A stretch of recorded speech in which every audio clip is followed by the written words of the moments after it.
Turkey time, turkey time. Turkey time, turkey time. Turkey time, turkey time. Turkey time, turkey time. Gobble, gobble, gobble, gobble, gobble, gobble, stop. Gobble, gobble, gobble, gobble, gobble, gobble, stop. Gobble, gobble, gobble, gobble, gobble, gobble, stop. Gobble, gobble, gobble, gobble, gobble, gobble, stop. Turkey time, turkey time.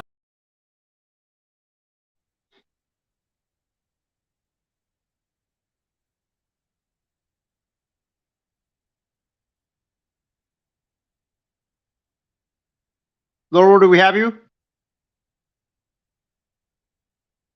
I think you're on mute. Yeah, we got you.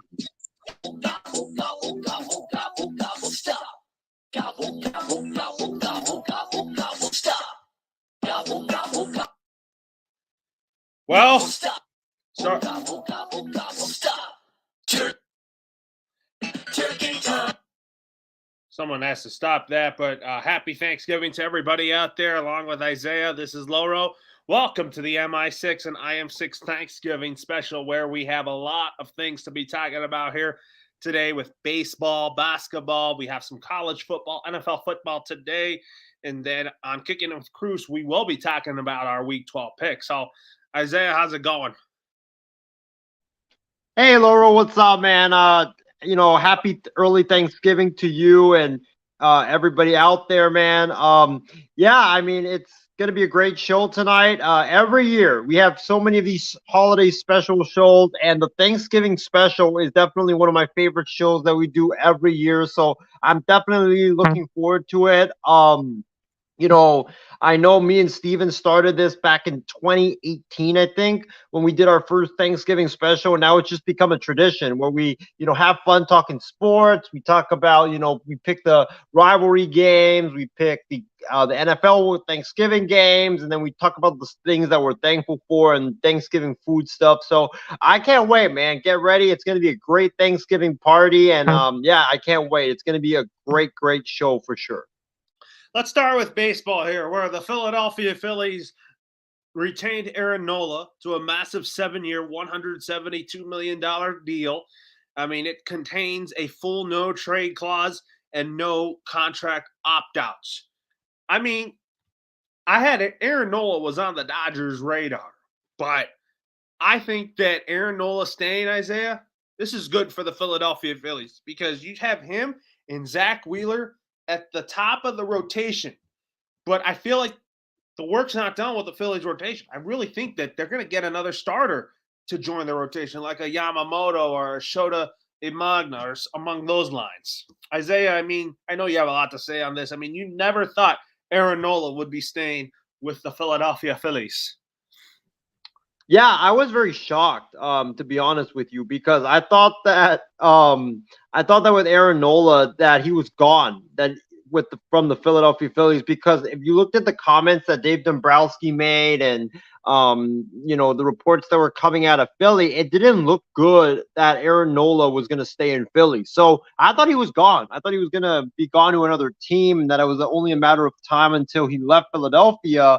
And I was starting to look at guys like Snell, Sonny Gray, as possible fits. And then I got a text from our guy, Ben Cruz, I think on Sunday, and he texted me, "Oh, Aaron Nola just signed a 7-year deal to stay with the Phillies." I was truly really, really shocked. And when I looked at it, 7 years is a lot. Especially for a pitcher like Nola, who's been very inconsistent throughout his entire career. But, I mean, it's 7 years. But the money is very good because you're paying him only $24 million annually over that 7-year span. So it's not bad. Like, yeah, the years are a lot. This contract will take him until he's like 38 years old. But at that point, $24 million for a guy like Nola who, can be up and down, hit or miss. So it's not bad of a contract. And credit goes to Dave Dombrowski. What a job that he did putting together this contract. And now the Phillies have Wheeler and Nola locked up for next season. There are reports, like you mentioned, Laurel, that they might go out and get a Yamamoto or another ace to join their rotation. I think that's good because last year you saw like Ranger Suarez was inconsistent down the stretch. Taijuan Walker didn't pitch in the playoffs because he was very inconsistent. Michael Lorenzen was not even on the postseason roster because he was just also very inconsistent. If they could get another starter, a top starter, I think that would be good for the Philadelphia Phillies because you deepen that rotation and you don't put a lot of strain on the bullpen. So I love this move by the Phillies. I'm very surprised by it, but this is a good move by the Phillies considering the money that they gave him. $24 million for Aaron Nola. That's good. That's a good contract because a lot of people were projecting he's going to get 27 to 28 million, and that's a lot of money for a pitcher that's very inconsistent. So I'm very happy with the $24 million per year contract that we gave him, and I think that I think the reason why Nola also struggled last year was because Nola I felt like, felt the pressure of the contract year and felt the pressure to perform. And, he was just up and down, up and down. So, but he did turn it on late down the stretch and into the postseason. So hopefully he's definitely found his groove. Here, I'm going to make another point about the Philadelphia Phillies. Not only that they're going to need aces like 2-3 top end starters like the Dodgers do. I also think they're going to need a closer. I mean, you're not going to re-sign Craig Kimbrell. I feel like that the Phillies are eyeing Josh Hader to potentially be their closer, or maybe a Aroldis Chapman or amongst those lines, because I feel like the Phillies back end of the bullpen still needs work. I agree. That's why I think they should go after Hader. They don't really need another top of the line starter. I said the rotation. If you get another top of the line starter, that'd be great because you could deepen out the rotation and you don't have to put a lot of strain on your bullpen. But that back end of the bullpen, there's still a lot of question marks. Who's going to be the closer? Kimbrel struggled last season. He's a free agent. Sir Anthony Dominguez, he had injury issues, and he also struggled when he didn't have injury issues. Jose Alvarado was bouncing back and forth between the field and also the injured list. And then, Gregory Soto, he also struggled as well. I mean, Gregory Soto, I believe, he had a 4.57 ERA, and that's not good. So you definitely need a guy that you can trust at the back end of your bullpen that can just nail it down. So if I'm the Phillies, I wouldn't go after Chapman because I feel like Chapman, he's kind of at the end of his career. He's been very up and down. He's going to be like Alvarado and Soto, how they were with a lot of inconsistencies. Go get Josh Hader. Go get a guy that you can count on at the back end of your bullpen that can just shut it down in the ninth inning. Now we're moving gears to the National League West. The San Diego Padres have chosen Mike Shildt to be their next manager. I mean, I play MLB The Show, so basically my opening day will be in San Diego for the Dodgers, so it's going to be Dave Roberts versus Mike Shildt. I thought it was going to be Benji Gill. I thought it was going to be Phil Nevin. I thought A.J. Preller was going to hire a puppet, but they went with the veteran route with Mike Shildt because they think that his style of managing really fits the style of the Padres roster.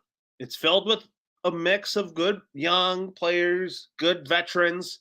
I think that it signals to me that I think Juan Soto stays, but I also think that the Padres need some pitching too if they were to move Juan Soto. But I also know that the Padres have some guys coming up that I think will be ready to make a splash right away. I like this hire by the Padres. They went with the veteran route, like you mentioned, getting Mike Shildt. Listen, Mike Shildt did a great job in St. Louis, and he absolutely deserves to manage again in the big leagues. And I think that with the Padres, I think he'll do a great job as well with San Diego. I like this hire. If he could get along with A.J. Preller, that's definitely going to help him for sure. But the Padres needed that veteran manager. I feel like they could not hire a puppet because if you hired a puppet, then it would be like the year you had Jace Tingler, or the second year you had Jace Tingler, where the Padres just completely collapsed because Jace Tingler did not know how to lead, and he was not a good motivator in that clubhouse. Mike Shell, he's been a great leader. He's won championships as a minor league manager. He's led the Cardinals to three straight postseason appearances when he was the Cardinals manager. I don't know why he got fired from the Cardinals. It just made no sense whatsoever. But this is a great hire. I think that you get a veteran skipper there to go along with the veterans on this team. And I think Mike Shea will be able to communicate well with them. He's going to be able to really help these players and get the best out of these players and motivate them really well and be a great leader in the clubhouse. So I really like this hire by the Padres. I think it's a really solid hire for San Diego. I kind of think now that Mike Schultz is now the manager in San Diego, Isaiah, I don't think Juan Soto is going to get traded. I do think that the Padres will do everything they can to extend Juan Soto. I just don't think a trade makes sense for Juan Soto at this point.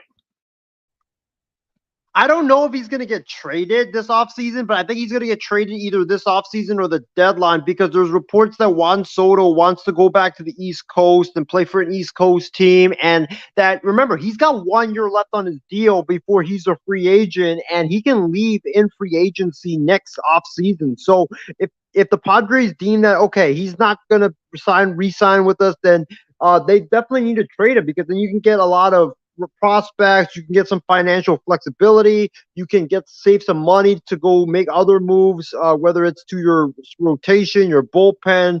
You still need a closer because Hader's most likely going to leave as well. So, the Padres can save some money and spend some of that money that they save elsewhere on their ball club. So I think Juan Soto, I disagree with you, Loro. I think he's going to get traded, but I think it's probably going to be at the deadline instead of this offseason because I think the Padres want to see what they can do. And if, let's say, halfway point in the season, they're out of it, they're in the wild card race, then I think they'll probably trade Soto just to try to get some assets back in return. I kind of don't see that just because I feel like Juan Soto is going to play out the final year of his deal in San Diego so that he can build his value for next offseason. Yeah, I mean, we'll see what happens, but him and Ohtani, those sweepstakes are going to definitely be very, very fascinating to watch as we head towards the winter meetings. Well, we're going to stay in the Isaiah, we're going to stay in the National League West because the Arizona Diamondbacks went for it. They went to get good vibes only, Eugenio Suarez to be their long-term third baseman, and the Seattle Mariners got Sebi Zavala and also one of their pitchers in return. And I tell you, the Arizona Diamondbacks needed a long-term third baseman, and I think that Eugenio Suarez really gives the Diamondbacks pop in the lineup. Doesn't hit for average, but he does have a lot of power in that bat. And for the Mariners, when they traded him, it's because they had to save some money. I think this is a good trade for the Arizona Diamondbacks because, like you mentioned, Evan Longoria was going to be their third baseman moving forward, and he's getting up there in age. He's still a good player, but he's not the guy that he once was. So they needed a long-term solution there. And with Suarez, he barely strikes out. He's always getting on base. He fits the mold of the Arizona Diamondbacks culture, which is get on base, play small ball, run the bases well. He fits Arizona's culture very well. And I think with Corbin Carroll, with Walker there, with Alex Thomas there, with Suarez, with all the young guys that they have there, Marino, the young catcher, Gabby Marino. I think that this Diamondbacks team is going to be a force to be reckoned with next year, especially what they do on the bases, what they do, working the counts, making tough at bats. So I like this move. It just adds another piece to a very loaded Diamondbacks offense and a team that just puts the ball in play and makes pitchers crazy with the way that they approach the at bats, especially just grinding at bats out, stealing bases. They play like an old school like NL team, and it's very fun to watch. And that's why they have a lot of success. Is because pitchers nowadays are used to not throwing to first, and the Diamondbacks, make them throw over to first. It just shakes up their rhythm. So I think it's a great move for Arizona. And for Seattle, I don't know what's up with them. I mean, they're just like they're such a weird team. It seems like every year when they're trying to go for it, then they trade players when they're contending, and then now like you had Jerry DePoto making these weird comments after the season. Like I don't understand the Mariners. They just continue to confuse everybody in baseball and around baseball, and I don't know. They're just very confusing, and I think for Seattle Mariners fans, I feel bad for them because the Mariners have been, it seems like, been rebuilding or stuck in mediocrity for years, and I feel like with the Mariners, they're just going to continue to be stuck in mediocrity because, Jerry DePoto, he's going to trade for some players. They're going to be contending, and then he's going to trade players elsewhere. Like it just doesn't make sense. I don't understand what Jerry DePoto is doing in Seattle. This is just the Mariners are kind of a confusing team, but back to the Diamondbacks here. I think that when they got Eugenio Suarez, I think they're going to contend with the Dodgers, but I still think the NL West still runs through the Dodgers despite the Diamondbacks making a trade for Eugenio Suarez. Yeah, I mean, I think the Dodgers still run that division, definitely. The Diamondbacks and the Dodgers, that's going to be a great race. But don't rule out the Giants because I think the Giants are going to do something big. I think the reason why the Giants struggled last year is because Gabe Kapler is like Jace Tingler. He didn't know how to manage the clubhouse. He wasn't a good leader. He wasn't a good motivator. And the players just tuned him out. And now you have Bob Melvin there, one of the best managers in all of baseball. He's going to be making some great moves on the baseball field and in the clubhouse for the Giants. And I expect the Giants to be very aggressive this offseason. I think Matt Chapman is probably going to come to San Francisco. Laurel, I think you also had Matt Chapman in going to San Francisco. I think like the Giants are also going to make other moves. I could see Sonny Gray also going to the Giants because of his connection with Bob Melvin and the Giants' need for pitching. And I could also see the Giants getting another big bat as well. So I think the Giants are going to make at least 3 big moves this offseason. And if they do shore up the pitching staff, get some bats in that lineup, watch out for San Francisco. I think Bob Melvin can turn it around quickly for the Giants. Well, anyways, we're going to talk about Yoshibu Yamamoto. I mean, he has been officially boasted by his Japanese team, the Oryx Buffaloes. He has 45 days to negotiate a contract with any MLB team that signs a deal. I have heard a developing story on that is that his agent has expressed that Yamamoto wants to play on a team that has a Japanese player. Like, I think the Cubs are going to be in the running. I think the Mets are for sure in the running. The Yankees are going to be in the running for Yamamoto. I mean, I think it's a long shot that Yamamoto joins Ohtani on the Dodgers just because I think the Dodgers are going to spend a lot of money on Ohtani, and I just don't think that they're going to spend that money on Yamamoto, although I like the guy. I mean, Yamamoto is going to be a really fun pitcher to watch in the big leagues next season because what he did in Japan, I think he's going to bring that to an MLB franchise because I think Yamamoto is going to be an ace. Because I think every baseball fan is going to want to watch him every 5th day. For me, when it comes to Yamamoto, I think the teams that have the best shot at landing him, Cubs, Cardinals, and then I have the 2 New York teams and the Mets and the Yankees. First of all, this is one of the best prospects from Japan to come over in the last 5 to 10 years. So I can't wait to watch him pitch. I mean, this kid has great stuff. He's got a great fastball. He's got great off speed stuff. Like, he's got great stuff, and he's going to be a great pitcher in the major leagues if he can just stay healthy. So I can't wait to watch him pitch. Some teams that I think will be in the running for Yoshinobu Yamamoto, like you mentioned, the Mets because of Kodai Senga. Kodai Senga has, I think, been lobbying for the Mets to get him. It just makes a lot of sense. Mets need pitching. Steve Cohen's going to spend a lot of money. David Stearns needs to make a big splash in New York early on in his tenure, so it just makes a lot of sense. The Yankees, because the Yankees have to do something. They have to do something to shake up their team after the terrible vibes from last year, in which they missed the playoffs. There was a lot of chaos and turmoil. The Yankees have to do something. They need pitching. They need to bolster the rotation. I could definitely see that. Another team is Ben's Red Sox. I don't know, Ben, if you're watching, but the Red Sox could be in the mix because they definitely need to shore up their pitching staff, and they definitely need to bolster their rotation. The Giants, that's another team as well because the Giants, they have to make a splash.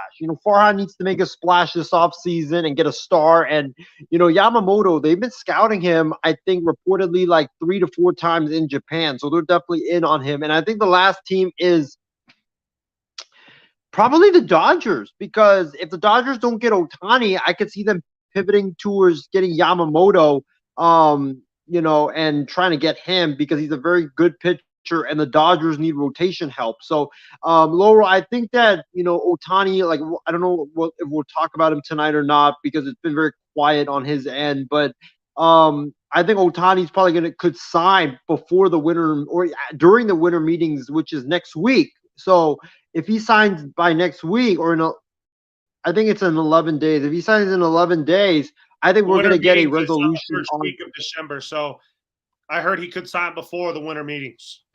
Yeah, so he could potentially sign next week. So if he signs next week, then you're going to know some of these leaders for Yamamoto because all the teams that lost out on Ohtani, they're going to go and pivot and sign Yamamoto. So for me, I think the leaders for Yamamoto is the Yankees, the Mets, the Giants, and the Dodgers. But keep an eye on San Fran because San Fran, they're going to need to sign a big star this offseason, and it can't just be Matt Chapman. So keep an eye on San Francisco. Well, there's also another Japanese star that we should talk about. His name is Shota Imagna, who played for the Japanese team in the World Baseball Classic. He's definitely on the Dodgers' radar. He's only 30 years old, and he's a left-handed pitcher that could start. I mean, he's going to be a starting pitcher wherever he goes. And he doesn't have the overpowering stuff, but he does have the best off-speed stuff, especially the changeup, curveball, slider. And the Dodgers are definitely going to be in the mix for him. I think the Cubs are going to be in the mix for him, and also the Red Sox. He's not Yamamoto, you're right, or even Ohtani because he doesn't throw hard, but he's got great off-speed stuff and he knows how to pitch. So I definitely think that a lot of teams are going to be in on him. I think he's going to be like the third place guy. Whoever doesn't get Ohtani, whoever doesn't get Yamamoto, they will be interested in this guy to sign him. And I think that, don't rule out the Red Sox. They need rotation help. That definitely could happen. The Mariners, they need some rotation help. They're always in the running for those Japanese players. I don't know why, Loro, but the Giants also another team. Like any player out there, don't rule out the Giants for them. And I would probably say if I have to pick another team, don't rule out the Cardinals. Like I know they got Kyle Gibson and Lance Lynn, but those aren't really like needle moving acquisitions. And I think that if you get Shota Imanga, I think that definitely will improve your rotation a lot. And the Cardinals' rotation was awful last year, and they definitely need to get better. And I know they signed Lynn and Gibson, but like I said earlier, that doesn't really impress a lot of people out there. So don't rule out don't rule out St. Louis as well. Yeah, for Shota Imanga, I mean, I don't think like when I read his stats right now. His fastball is like in the low 90s, but the reason why I would want the Dodgers to look at him is because I feel like that with Kershaw potentially not going to be back with us, I feel like that his off-speed stuff like his curveball is probably going to fit well at Dodger Stadium. Is he a lefty or is he a righty? Lefty. Okay, so yeah, I mean, he could be like Kershaw, and he could just be like that lefty that has great off-speed stuff and gets a lot of swings and misses that way, and just pitches to contact, gets a lot of quick, easy out. So I could definitely see that being the case with Shota Imanga, and I think that his stuff is gonna be very good when he comes to America. Absolutely. But let's talk about the Cardinals here. I mean, Lance Lynn, Kyle Gibson both signed to 1-year deals. I don't really think those are really necessarily the biggest moves, just because Lance Lynn came back there just to help strengthen the rotation. Lance Lynn's going to give you a lot of innings when he's on the mound when he's right, but Lance Lynn is prone to give up the long ball. And for Kyle Gibson, I think this is a good low risk, high reward signing for the Cardinals. Laurel, I'm not impressed. I mean, the Cardinals promised their fan base that they're going to do a lot to bolster their rotation. If your moves to bolster your rotation are just Kyle Gibson and Lance Lynn, it's not impressive at all. And, the Cardinal fans should feel duped if this is the case. But I think the Cardinals are going to make another move. In addition to Lance Lynn and Kyle Gibson and Lance Lynn are complementary moves to your rotation, but you have to go get a bigger piece to really bolster your rotation, because Kyle Gibson and Lance Lynn, they're good pitchers. They're solid pitchers. I mean, Lance Lynn, he eats up a lot of innings, but like you said, he gives up a lot of home runs. Look what happened in the playoffs against Arizona. And then Kyle Gibson, his ERA was like 4.83 last year. He's a good solid innings eater, but he also gives up a lot of runs as well. So they definitely need to get, I feel like, better pitchers than the ones that they have right now. I think that when you look at what the Cardinals added, I'm just not impressed. You have to go get a Sonny Gray or go get Yamamoto or get someone like that. Then you would really bolster your rotation, because right now, if you're ending the offseason with Kyle Gibson, Lance Lynn, that is not impressive. And the Cardinals are not going to do anything, especially in that division with the Cubs. Craig Counsell's there now. The Milwaukee Brewers, if they don't tear everything down, I mean, I think they'll be back. You have, that division with the Reds are on the upswing. The Pirates, they made a little bit of a run last year. The Cardinals are just sinking deeper and deeper if they don't make a big splash when it comes to their pitching rotation this offseason.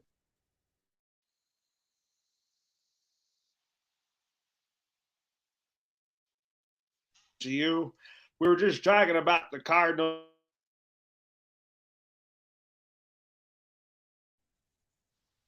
Laura, do we have you? Okay, I think you're muted. Oh, I couldn't hear him. I was saying, Ben, happy Thanksgiving to you. We were just talking about the Cardinals getting Lance Lynn and Kyle Gibson. I don't think that's enough for the Cardinals to get those type of guys. I feel like the Cardinals need a front end guy like a Shota Magna, Yoshibu Yamamoto. But I tell you, those free agent sweepstakes are coming. First of all, guys, hope you both have a great Thanksgiving. I didn't think I was going to make any of the show tonight, but I'm glad I am. Laura, it's been a while since I've seen you, so good to see you. Isaiah, it's good to see you once again. In terms of the Cardinals with their moves so far, I felt they've been pretty underwhelming.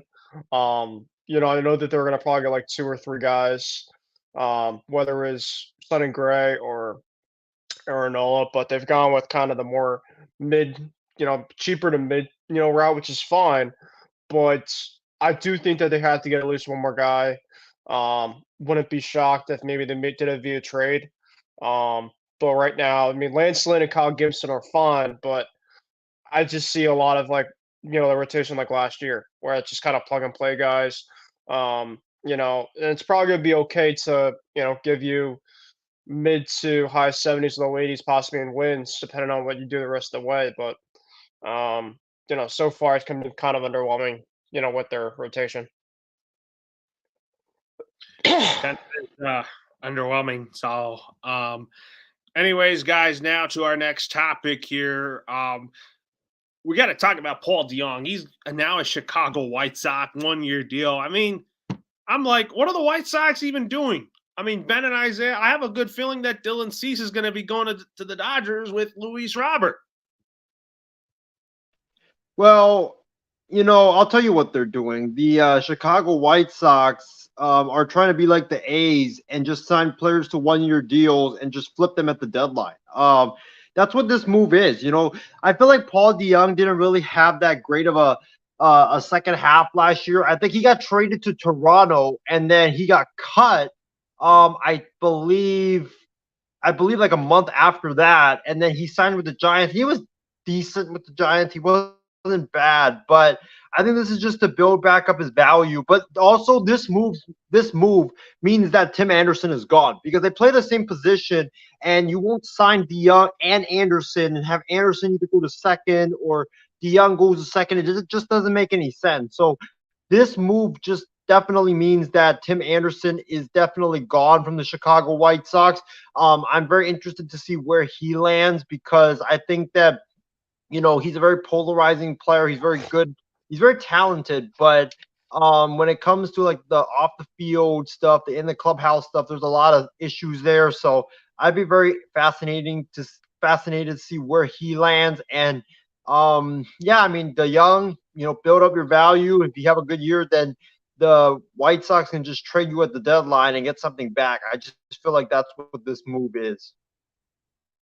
Yeah, I think kind of similar to what you mentioned, Isaiah. The DeJong move is just pretty much they're going more of a full-on sell. I wouldn't be shocked if Cease was going to be on the move soon.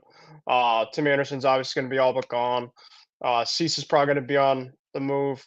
Maybe even taking calls on Kopech. And I wouldn't be shocked if Luis Robert Jr., literally their best player now on their team, get some calls on too. Because Chris Getz literally said this offseason that we're going to be listening to everybody. And essentially that means that, years are high.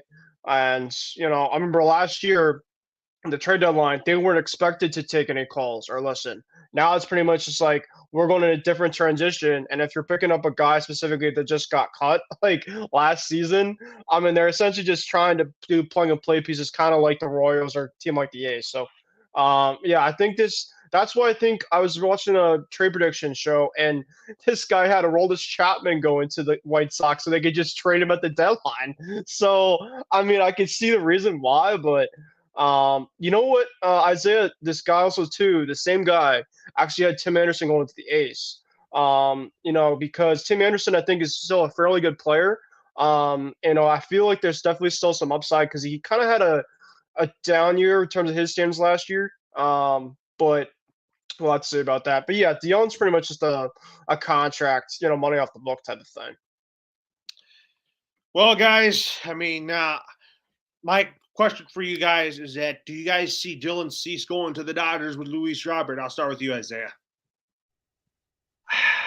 I think Dylan Cease would go to the Dodgers straight up. I don't know if it will include Robert unless the Dodgers are willing to give up like their top 3 prospects because Luis Roberts is a great player. If you trade him by himself, you could get like a Juan Soto, Christian Yallllll type of package back in return. So if the Dodgers are willing to trade like their top 3 prospects and a bunch of other like top, young players, then I think it could happen. But I think that if you try to get Cease and Roberts, it's just so steep of a package. And I think that the Dodgers, they will, they'll have to give up a lot to get them and to get them both. To get Cease a lot, to get both, they'll have to get, they'll basically have to trade for the moon to get both of them. So I don't see that happening, Loro. I think if they get Cease, it will just be like just for him by himself.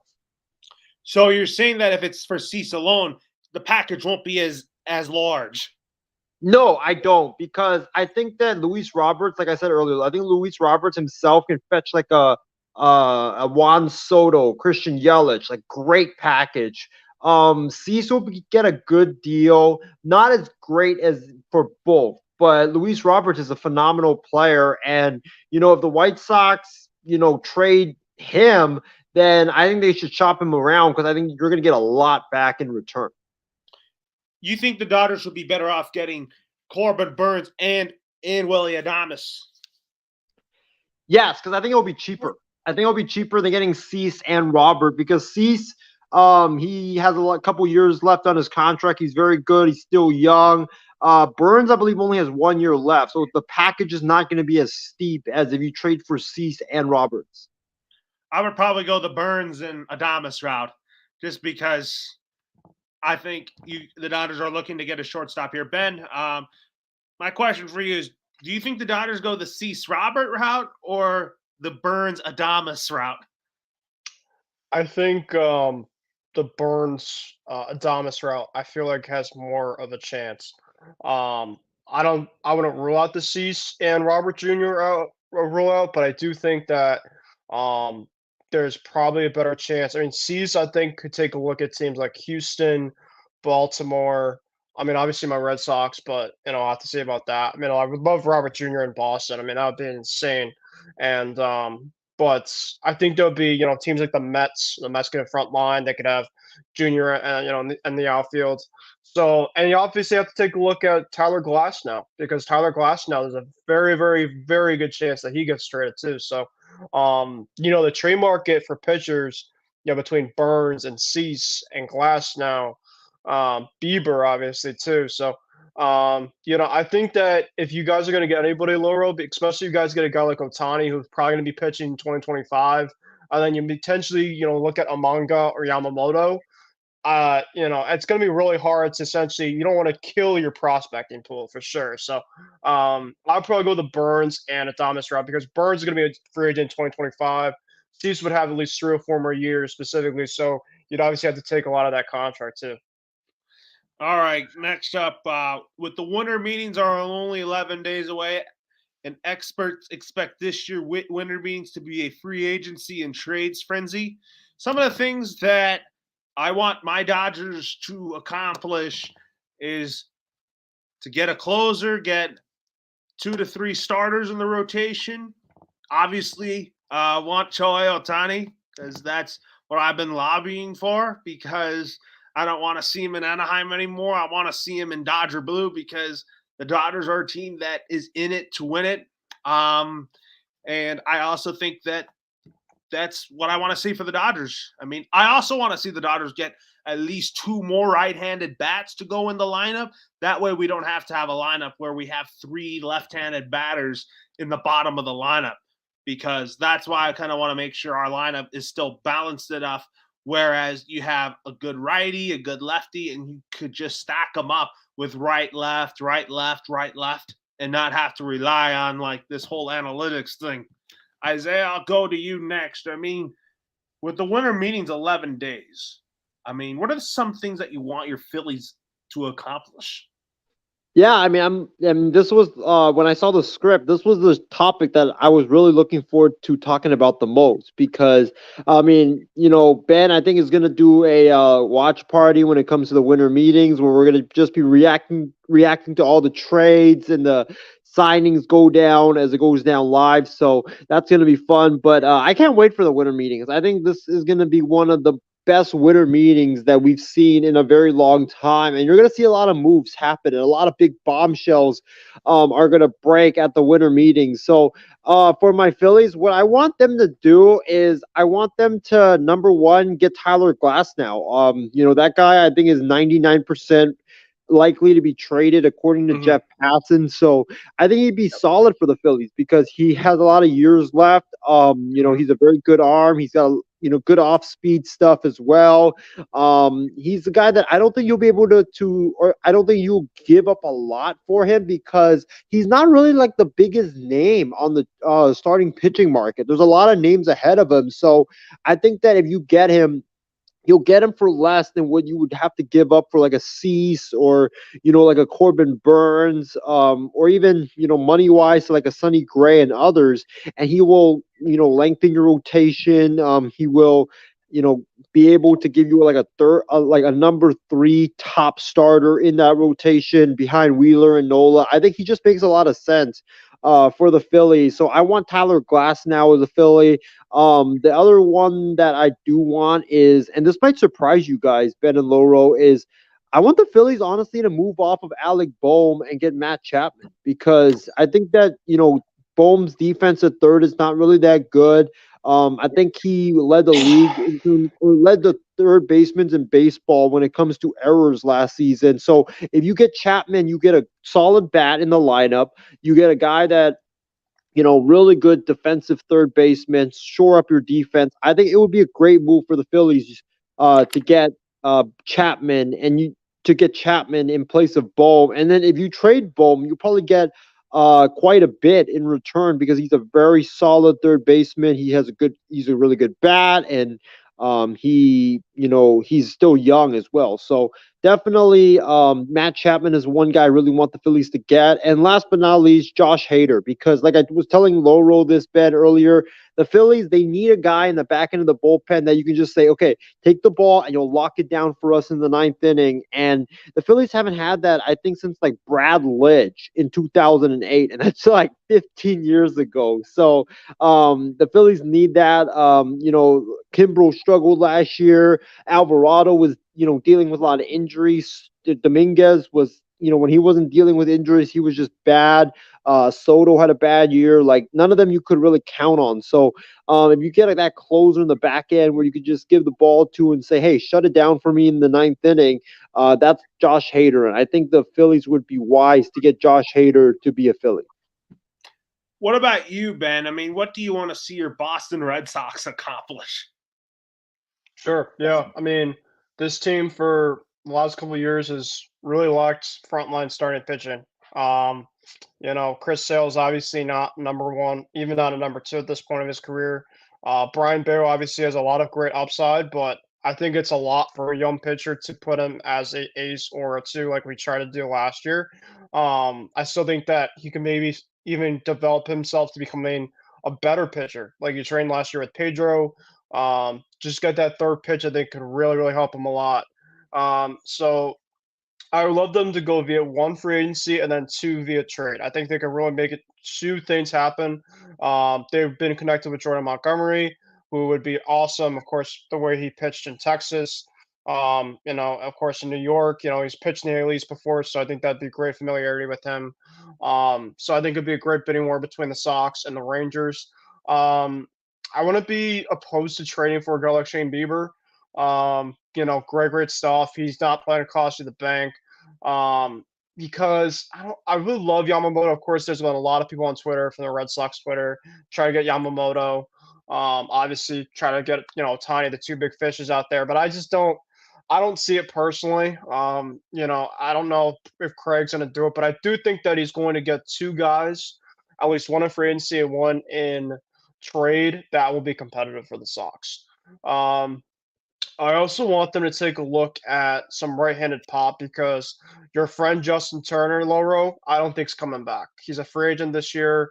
I know he's been talking how he loves to play in Boston. I would love to entertain bringing back Justin Turner, but I guess there's reports out that he might want to get a multi-year type deal, and I think that he's going to go to the Arizona Diamondbacks. I think that he's going to team up with Cody Bellinger, former Dodger over there. So I would love them to get Jorge Soler like Isaiah predicted. I think last week or the week before, a great power bat. The Red Sox really lacked some like 4 to 5 like protection from Rafael Devers last year. They have obviously protection with Tristan Casas, but a right-handed power bat like Soler, maybe Duvall comes back, but I think Soler would be amazing. You could put him at DH, could put him in the outfield, and then maybe potentially make a trade for a guy like Luis Rivera or somebody, to get that DH spot because I just don't know. You probably could put Soler at DH, but I think that if you really want to like make this team very very competitive, you get two guys in the starting rotation. I think your bullpen's actually fine. I wasn't really worried about the bullpen last year. Yes, it maybe can help if you could put maybe a seventh inning, sixth inning type of guy for just pitching depth like we did.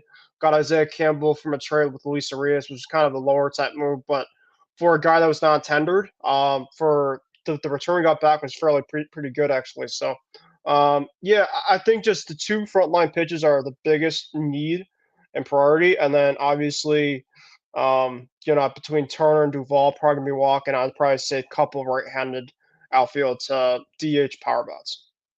Well, we got to start this NFL segment here with when Bengals superstar quarterback Joe Burrow was knocked out and the Bengals lost to the Ravens last Thursday night with a wrist injury. He was seen unable to grip the football and even throw the football.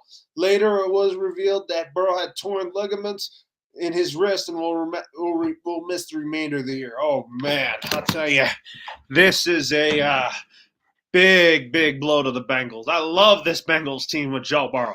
Joe Burrow is great for the NFL, but I think that this is a big loss for the Bengals, and basically you can just throw this Bengals season away without Joe Burrow, just because the Bengals are a team that relies on Joe Burrow.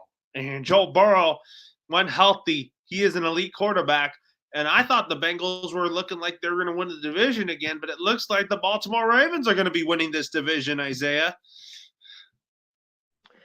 Yeah, I mean, we haven't talked about this topic since it happened, so these are going to be our raw reactions to it. I mean, my reaction to it was when I first saw it, I knew something was wrong and wrong badly because when you saw we saw him on the sideline, he couldn't even grip the football, he couldn't even throw the football, and then you could see him just screaming, and he was yelling in frustration, and then he was running back to the locker room. You could tell something was wrong, and I think I knew right away, like, oh my god, this is either going to be a long-term injury, it'll keep him out until like the first week of January, or this is going to be a season-ending injury with how much pain he was in. So I'm not really surprised at the news. It's just so unfortunate. It's a crushing blow to the Bengals and the NFL. This Bengals team, Joe Burrow's the heart and soul of this team, and he's the guy that makes the engine go for the Bengals, and now their season is done. And, I think this for the Bengals, now you have to go forward and just reevaluate, how do we better protect Joe Burrow? Because Joe Burrow, fellas, sadly, he's now an injury prone quarterback because, first year, torn ACL, getting hit a lot, tears the ACL, out for the year. Then the last 2 seasons, he hasn't had season ending injuries, but he's had injuries that's kept him out games, like calf strain.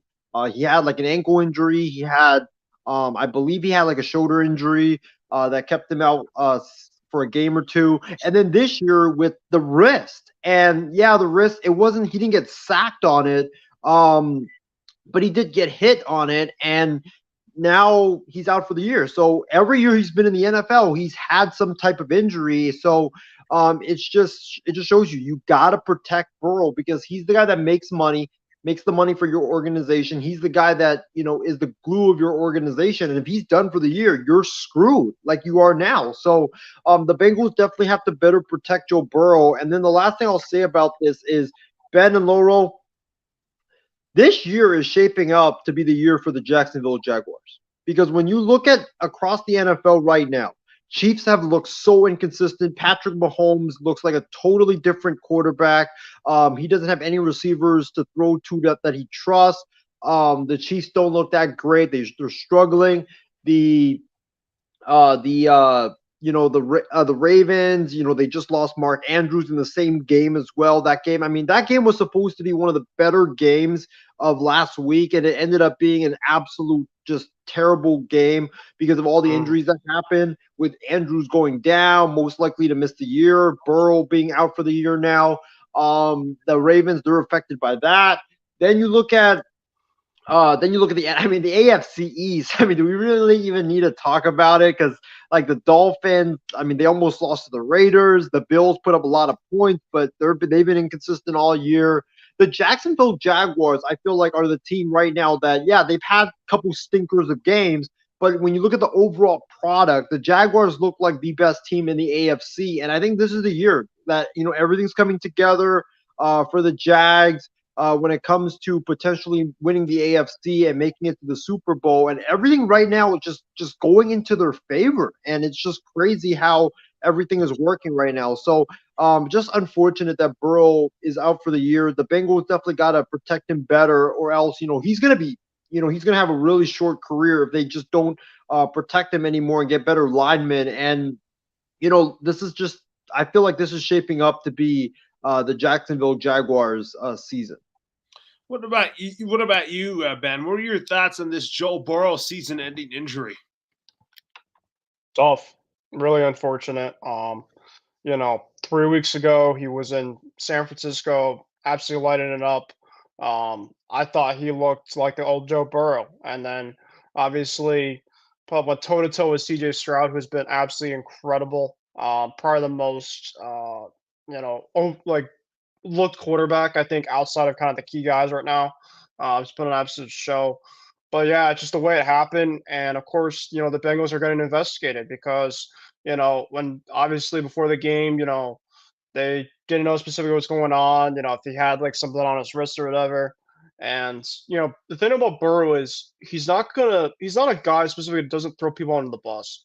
So he keeps a lot of things to himself, and you just really just kind of don't know really what happened. I mean, from that drive that I saw him throw even that touchdown to Mixon, he was short arm. He couldn't even throw it specifically to him, and it was on a flat. So I just knew for a fact that something was up. And then after the game was over, he shook a couple of people's hand, but it was not on the left hand side. He couldn't even like move his right. So I knew for a fact pretty much the season was probably gonna be done. And it just sucks not for him, but just for the NFL, because you're seeing a lot of the NFL quarterbacks now. As much as I don't like Deshaun Watson, he's down. Mark Andrews is out for the year. Patrick Mahomes, obviously with the receivers. I mean, it's just one of those seasons where you just don't know, And you look at Aaron Rodgers going down too. I mean, the AFC looked like they were going to have an absolute plethora of great quarterbacks, and it's just like I don't know if the gods, like you mentioned all the time, Isaiah, the gods just gave us all this bad luck this year because a lot of the primetime games, the Jets, the Bengals against teams like the Chiefs later on the season. I mean, it was December 31st, guys, New Year's Eve, 4:25, Burrow, Mahomes. I mean, now you're gonna have Browning and Mahomes. It's like, come on now. It's just it sucks. It really just sucks. And just praying for Burrow, his family. And I know for a fact that he's going to come back with the vengeance because I know he will. He's a competitor, and the league is in better hands when he is healthy, and he is playing at his best.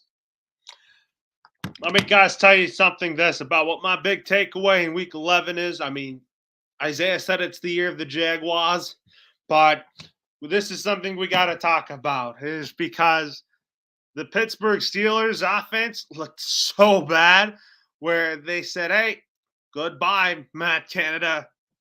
I mean, Isaiah and Ben, it was about time for Matt Canada to be fired. And I was lobbying for his job. I was lobbying for him to be fired because that doesn't really help Kenny Pickett. It doesn't really help the offense as a whole for the Pittsburgh Steelers. Isaiah, you've told me many times that Matt Canada runs a dinosaur offense.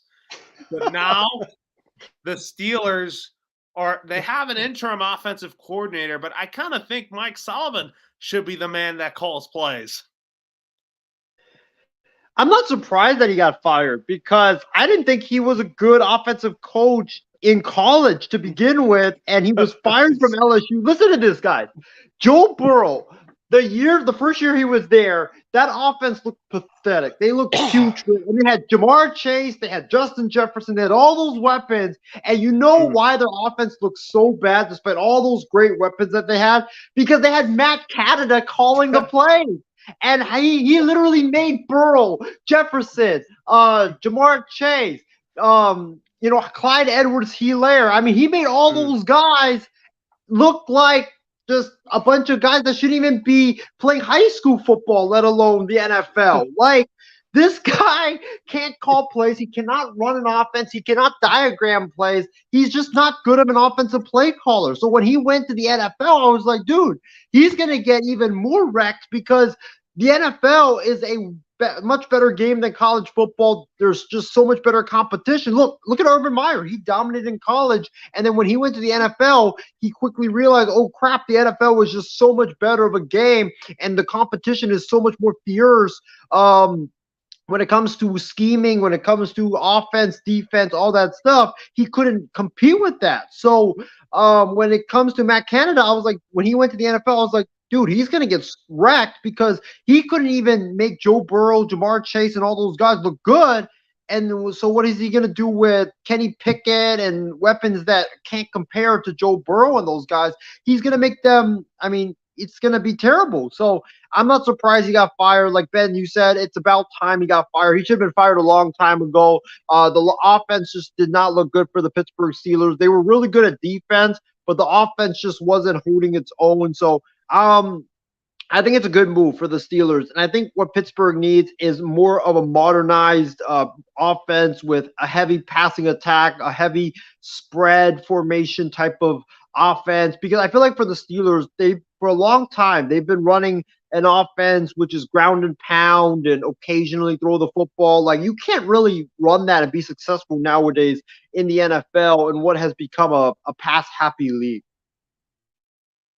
Yeah, this is a pass-happy league. You are absolutely right about that, because I think that if you look at this league today, it's about passing the football. Ben, you said it was about time for Matt Canada to get fired out of Pittsburgh.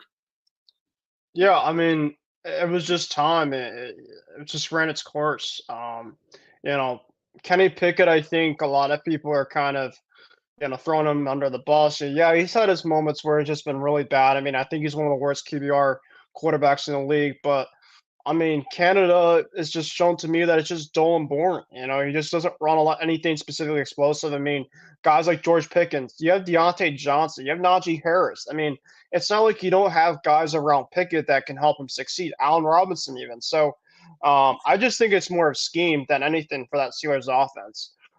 Yeah, of course, the Browns, they played last week, have a very good defense, but this year that I'm just like, why have they not got rid of him? And Steeler fans online have just been absolutely just shitting on him, left and right. So, it was just an absolute rejoicement for Steeler fans out there, and happy for my guy Colin, one of my buddies who's a Steelers fan. So I know for a fact he was really excited about that. So, yeah, but for the Steelers, I think it's going to be better.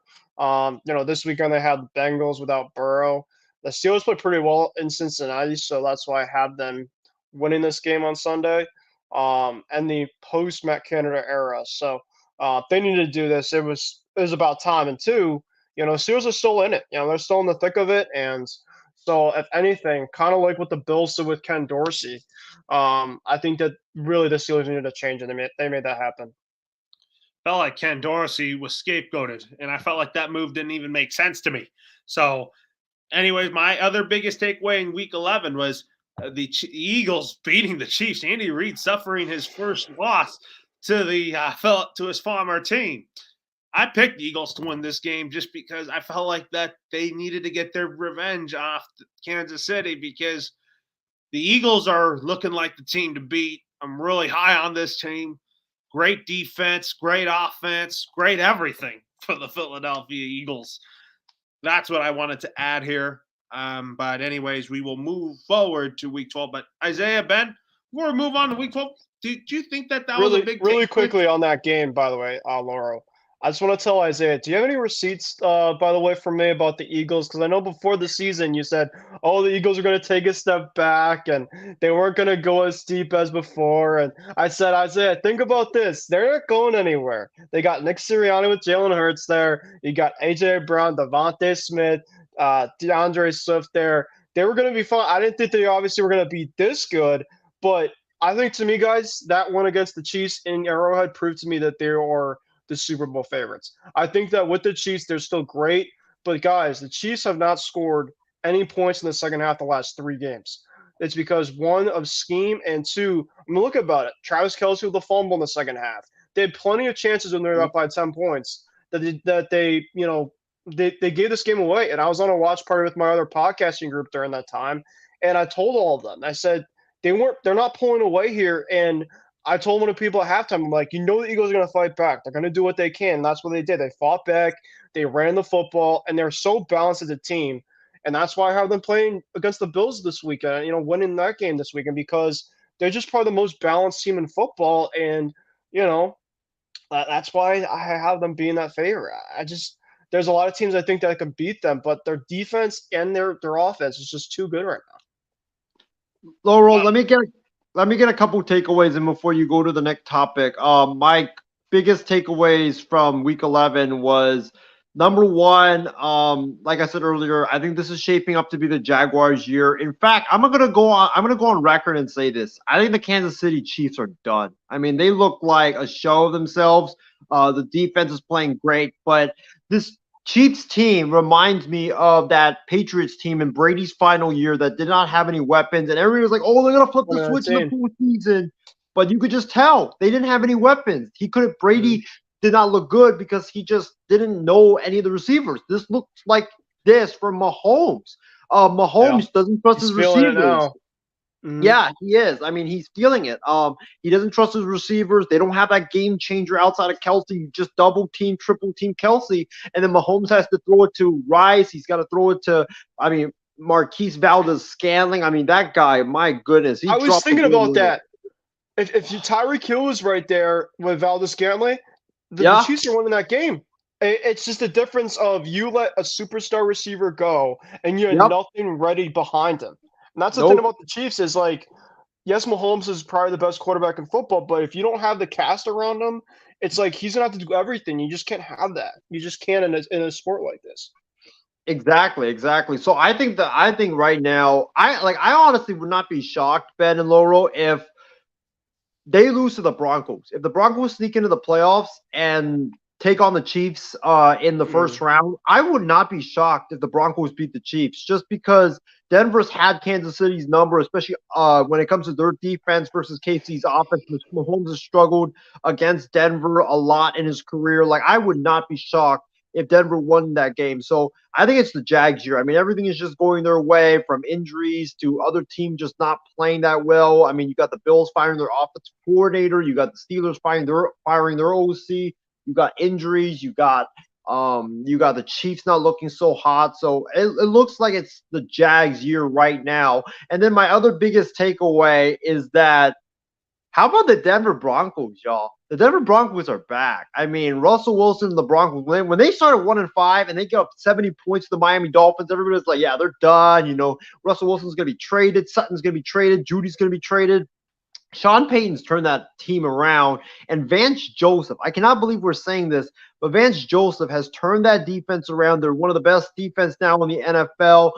They're averaging only giving up like 16 points a game. They lead the league in turnovers after what they did the week 4 debacle. I mean, that defense, it looks completely different from the defense that gave up 70 points against the Miami Dolphins. And I think right now, if they were to play the Chiefs, if they were to play the Dolphins, if they were to play some of these teams that a lot of people expect to be in the top of the AFC, I could see Denver winning it just because of the defense, of the running game, the Russell Wilson, rejuvenated Russell Wilson. I mean, very impressed with what I'm seeing from the Denver Broncos.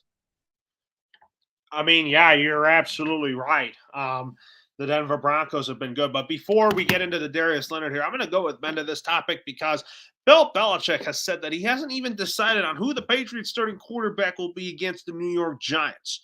He and offensive coordinator Bill O'Brien both said that it'll be determined at practice. I felt like, Ben, this comment didn't really make sense to me because Mac Jones got benched in the last game against the Colts. And then Bailey Zappi came in. He threw a game-ending interception, which costed New England the game in a low-scoring affair where I didn't even bother waking up for. I had the game on while I was sleeping, but I didn't even bother waking up just because how pathetic they played in Germany. I mean, for me, I want to say Mac Jones, but I'm very undecided right now. Yeah, I mean, to answer your question, one, I unfortunately will have to be at that game. So that will be a very interesting game of how it feels because let's be real, Will both you say teams are again, top. Ben? I said Were I'm you- I'm gonna be at the game on Sunday, the Patriots Giants game. Oh, yeah, So over at the Meadowlands. yeah, so hopefully we pull it out. But we'll have to see. I mean, if you had to ask me right now who's gonna be, my best guess is probably gonna be Mac. Cause look about it. I mean, they've benched Mac a couple times around on the season, and Bill has not, refused to go with somebody else unless it's in part of the game. So, I don't see, yeah, they they bench Mac with 2 minutes left, and crunch time part after the brutal. I mean, one of the worst interceptions I've ever seen from a quarterback ever. So blind, so blind mode in terms of how that happened, but there's just no other better solution out there, Loro, to me. That it's just like, all right, we'll put out Cunningham and have him start. Oh, we'll put out Greer. It's like the season's already a wash as it is, and I think for other teams, if there's going to be any type of value that Mac has, I just got to ride it out with him. And I think that's what Bill's seeing right now. And that's what Mac's seeing is right now. Because unfortunately, Mac's not going to be their long-term answer. I like Mac. I really wish him the best because I don't think it's all of his fault. But I think that, they're looking probably more at the bigger picture long term than obviously kind of the rest of the season because they know the season's a wash and, they're playing against a team in the Giants that's, let's face it, not been very good. They're basically the Patriots of the NFC this year. So we'll have to see how it goes. But if you had to ask me, Laura, probably Mac Jones. I'm still undecided. I mean, I don't know if it's going to be Mac Jones or Bailey Zappi or Malik Cunningham. I mean, they said by like right around game time that they'd probably do it. So I mean, Bill's trying to do his Chester checkers or whatever you want to say it, but let's be real. Being a 2-8 type team, you're not fooling anybody right now. I mean, Bill obviously he's trying to do still the tricks that he used to when he once was. But it's what it is. Just say it like essentially do what the Jets did. The Jets right now they don't have Rodgers. Zach Wilson got benched, and he's not only the backup, but he's now the third string, which pretty much tells me that they have no belief anymore in Zach Wilson. They have Trevor Siemian be the backup on Friday against the Dolphins. So I don't know why the Bill doesn't want to just say like, listen, we're just gonna pull the plug and go with somebody else. Or 2-8. Maybe see what you have in Will Greer. What do you got to lose? So we'll have to see. Anyways, I'll go to you, Isaiah. I mean, are you undecided about who's going to be the Patriots starting quarterback? I think it's going to be Zappi because I think that when Bill Belichick pulled Mac Jones at the 2-minute warning, when the Patriots were down, I believe 4, and they just needed to drive the length of the field to score a touchdown, I thought that was the ultimate slap in the face and a massive disrespect to Mac Jones. And that told Mac Jones that you didn't believe in him because, 2 minutes left. You're not down by 30. You're down by 4. All you just need is a touchdown to win the game. And Bill Belichick puts in Bailey Zappi and benches his starting quarterback and puts Zappi in, who hasn't played until the last few minutes of games when they're getting blown out. It just makes no sense. I told Mac Jones that I don't even have faith in you to lead a 2-minute drive to try to win the game. I'd rather have my backup quarterback who hasn't even played all game long to come in and is ice cold and play the game. That just showed me right there. I don't think Mac Jones is going to start another game or even play another game for the New England Patriots after that ultimate disrespect. So for me, I'm going to go with Bailey Zappi. I think that after last week, you got to see what Zappi can do. I said he was the guy. I know I was saying in our group chat, oh, that's Tom Brady coming out to replace Drew Bledsoe. And then 2 plays later, he throws an interception into triple coverage. And I look like a complete fool after that. So I think it's going to be Zappi. But, Ben, I feel sorry for you because, after Thanksgiving, after all the great games, after the rivalry week in college football, after all the turkey and great Thanksgiving food that you're going to be eating, you're going to wrap up Thanksgiving weekend with Bailey Zappi versus Tommy DeVito. It's like, oh my God. I feel bad for you. But we're not even going to be treated to a good game on Friday because I just realized that the Black Friday game is Jets with Trevor Siemian or Tim Boyle versus Tim Boyle is number 1. Miami. Yeah. That's not even going to be competitive. It's going to be a blowout.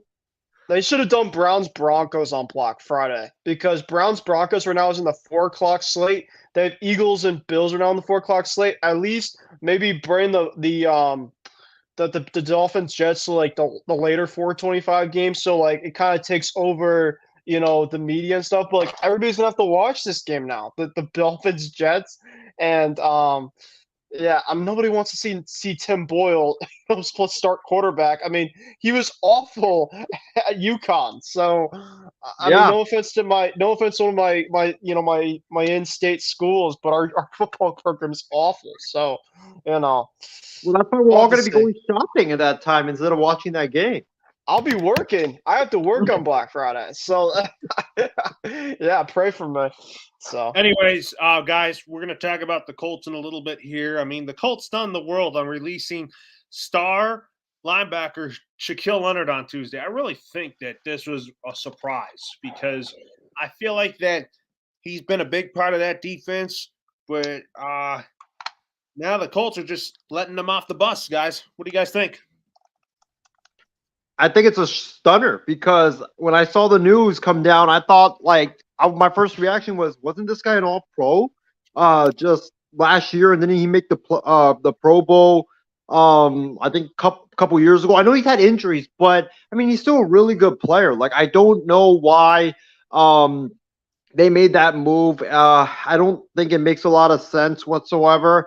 But now you're gonna have a team like the Cowboys, the Eagles, the Niners that could get him and improve a really good defense and get even better, and they'll sign him for the minimum. So it's definitely it's a move that just makes you scratch your head. But I mean, the Colts have been doing this type of stuff like I feel like for the last 3 to 4 years. So not really surprised that the Colts made this move, but I mean, if you're the Niners, go ahead and get him because you prevent him from going to Philly. Plus, imagine Laurel in bed, Fred Warner in the middle, Dre Greenlaw on the left side, and Darius Leonard on the right side. Like you have a 4-3 defense with those three guys being your middle line or your linebackers, in addition to the great D line and the cornerback, and you keep him away from Philadelphia and Dallas. Like I think the Niners should absolutely do it, even though, yeah, you bring him in mid-season, he doesn't know the defense, but you steal him from Philly and Dallas, and you have Warner, Greenlaw, and Leonard. I mean, that's going to be an absolutely stacked linebacking corps for sure. What about you, Ben? What do you think of this move for the Colts? I was really shocked at first, but after kind of reading more behind the scenes, his playing time, I guess, kind of dipped over there. They're using a couple other guys in front of him, which is kind of shocking. So obviously, when I saw the tweet when he had in terms of thank you, I thought he personally was going to retire. But I guess they found out he was not only just not traded, he was waived. And I don't know if that specifically who's going to claim him. I mean, I think that there's potentially teams like Buffalo, who has really been lacking after the Milano injury. The Eagles, of course, I think can really help with their linebacking crew. Obviously, like you mentioned, Isaiah, with the Niners, that'll be obviously insane. But he's obviously still got great. He's still a great player, but I think that his best days are kind of behind him, and I think that that's why the Colts kind of moved on from him. It's still really shocking, but I think that his lack of playing time. I think him personally, he told Jim Mercy, he's like, listen, I gotta get out of here. Nothing personal against you guys. I've had my time here, and they just had to kind of cut the cord from there. So have a good Thanksgiving, guys. I'm gonna head out myself because I have to be on a 3-hour ride somewhere in the morning, but. And before you go, what are your predictions for the because we'll do like the games after Thanksgiving on Kicking It with Cruz on Friday, but what are your predictions for the Thanksgiving games? Sure. So, for the Lions Packers, give me the Lions here. They've been a great story all year. Obviously it's the first Thanksgiving for the Lions that they've been going I don't know how long.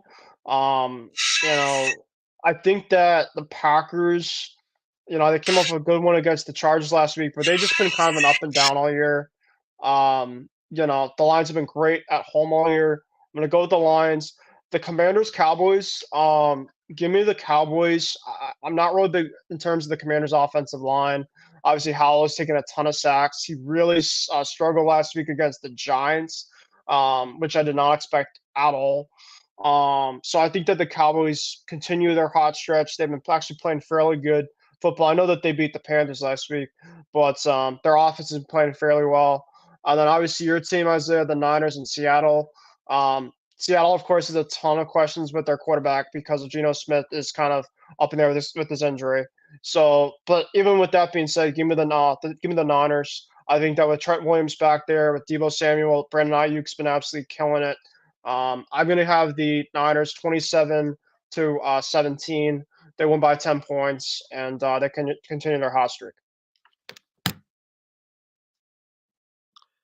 Take care.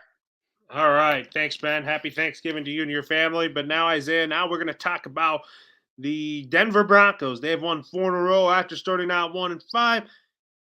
And then CJ Stroud and the Texans have continually impressed this season and surprised the world as they gone 6-4. I mean, who do I have more belief in? I'm going to say the Houston Texans because DeMeco Ryans has gotten this team back on track. You know that this rebuilding Texans team is going to continue to get better as time goes on. And as for the Denver Broncos, I love Sean Payton. I think they're going to be one of these teams that get in the wild card round.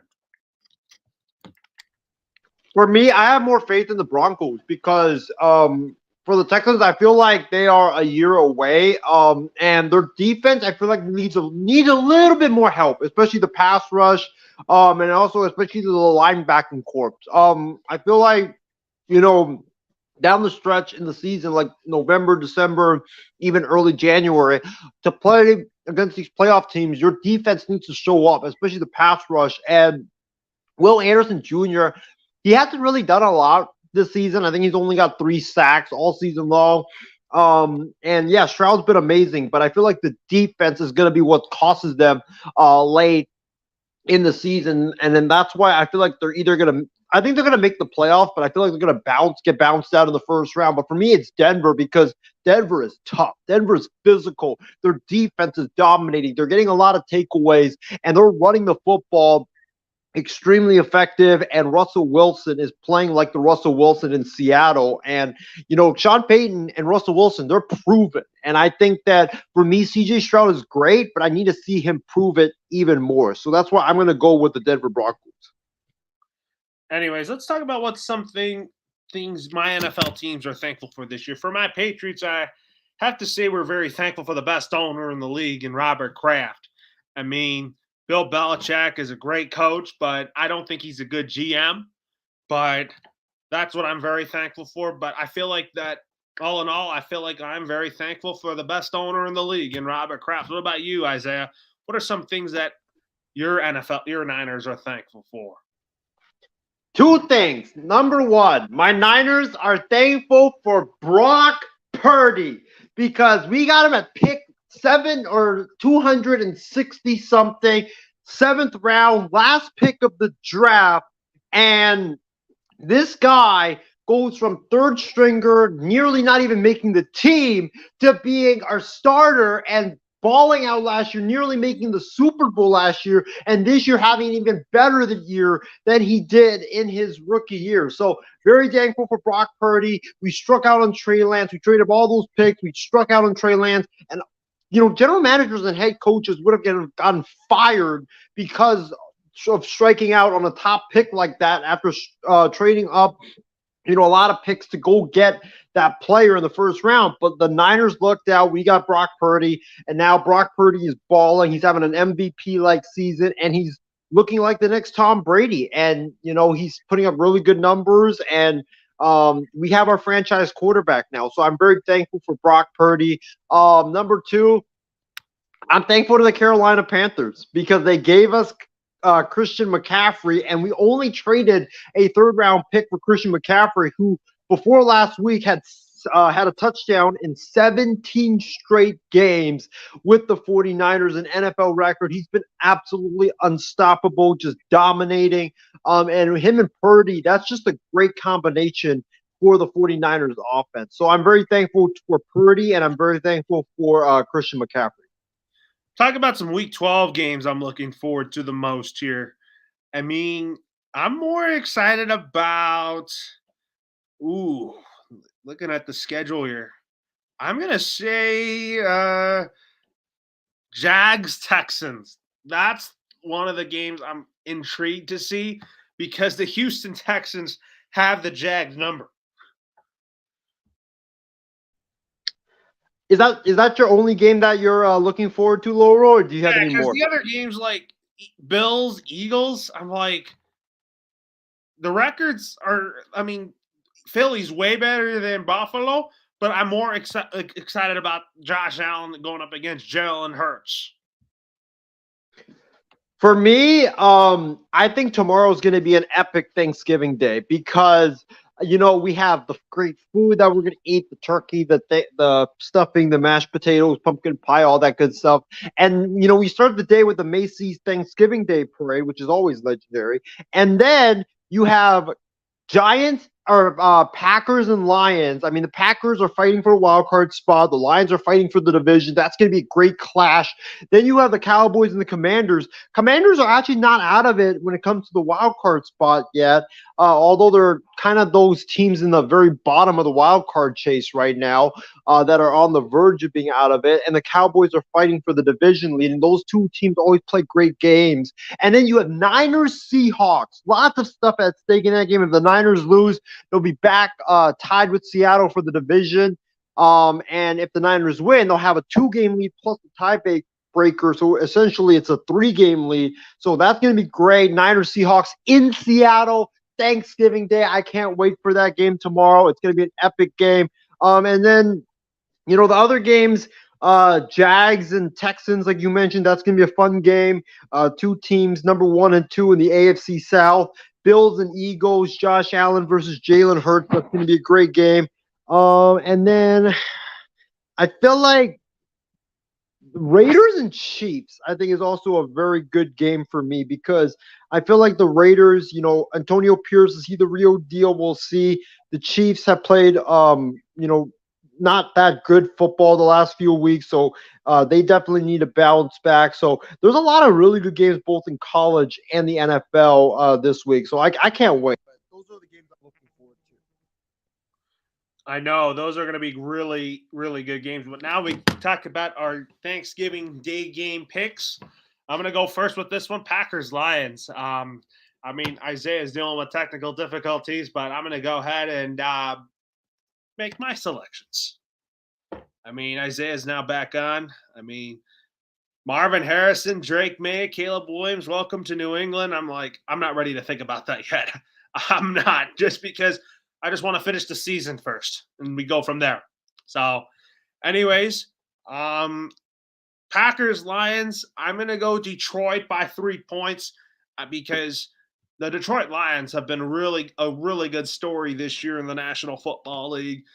Jared Goff has really redeemed himself this year at quarterback. You talk about that Lions defense that's been making a lot of noise. Even though they didn't play a really clean football game against a really bad Chicago Bears team, hey, they still found a way to win, but I feel like they still have some things to clean up.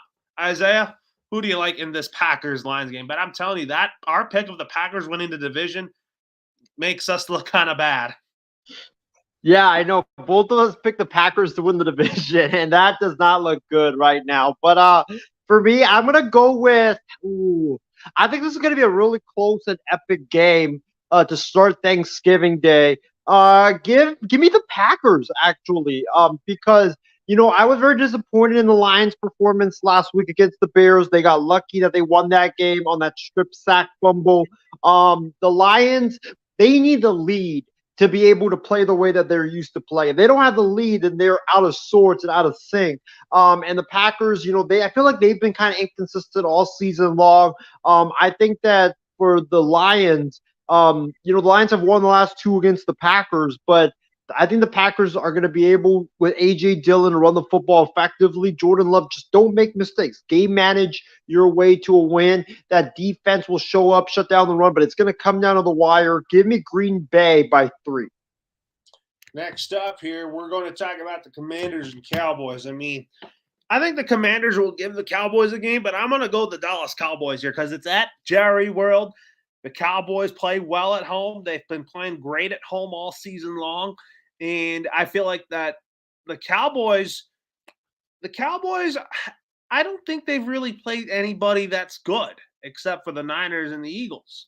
So I think the Cowboys get this win, but I'm not saying it's going to be an easy win for the Dallas Cowboys as they had it easy with Carolina because of how bad they are right now. For me, I'm going to go with the Cowboys as well. I think it's going to be a close game. I think Sam Howell shows out on national TV, but I think Dak Prescott, Tony Pollard, CeeDee Lamb, and that defense of the Cowboys will be too much in the end for the Washington Commanders. And the Commanders' defense, I don't really trust them. So I think Sam Howell will have to be playing from behind all game long. So give me Dallas to win this one. I'm going to go Dallas 27-21. Well, the Niners Seahawks here. I mean, Yep. man, this is going to be a great game. I still have San Francisco winning the division. I picked them to win the division before the season started. But I am going to pick the Seattle Seahawks in a stunner. Ooh, okay. I think that it's hard to play at CenturyLink Field. And, the crowd there is going to be going nuts and going bananas, eating your turkey on Thanksgiving night. And basically, for my Thanksgiving picks, I pretty much have all the home teams winning. For me, I'm going to go with the Niners. I think this is going to be a close game. And if it goes down to Jake Moody trying to kick a game-winning field goal to win this game, I might have to shut off the TV and not watch because I'm going to be scared out of my mind when it comes to that. But I think the Niners win this game, and I think they win this pretty handily. Geno Smith is not 100%. Kenneth Walker, the running back, he's a big part of their offense. He's going to be out. It's going to be loud. You're right, Loro. But Brock Purdy is not going to be phased in that environment because he played there last year and he balled out in Seattle against the Seahawks. Hitting George Kittle for a couple of long touchdowns and also Brandon Ayuk a few times. I think the Niners will run the football down the Seahawks' throats. I think Purdy is going to be able to game manage the Niners to a win. And that defense, Chase Young, Bosa, that defense is angry, and they look really, really good after the addition of Chase Young. I think Chase Young has a really good day because that Seahawks right tackle, he is not that good, and Chase Young against him, give me Chase Young all the time. So give me the Niners to win this. I'm going to go Niners 27-17. Let's talk about, we're on it, hot seat rankings heading into week 12, because I know we didn't add this on there, but let's start with our first head coach. His seat is getting warmer by the minute. And I think that is Brandon Staley of the Los Angeles Chargers. Look, I mean, is he really wasting Justin Herbert in that offense? Absolutely. I mean, you pay the guy, and then the Chargers offense is up and down. But really, what's really bothering the Chargers is that defense. That's why I think Brandon Staley is coaching for his job right now. Brandon Staley should have gotten fired after last week. I mean, that was an embarrassing choke by the Los Angeles Chargers against the Green Bay Packers in a game which they should have won, but they always just choke it at the very last minute. I don't understand why that's the case. The defense, you're a defensive guru, and your defense is one of the worst defenses in the NFL. How is that even possible, man? It makes no sense whatsoever. You have Herbert always bailing out Brandon Staley. Brandon Staley needs to go. He's not a good coach, and I think that after the season, he's probably going to be gone if the Chargers miss the playoffs. Next up, we talk about Matt Eberflus. I mean, the Chicago Bears have been a mess again.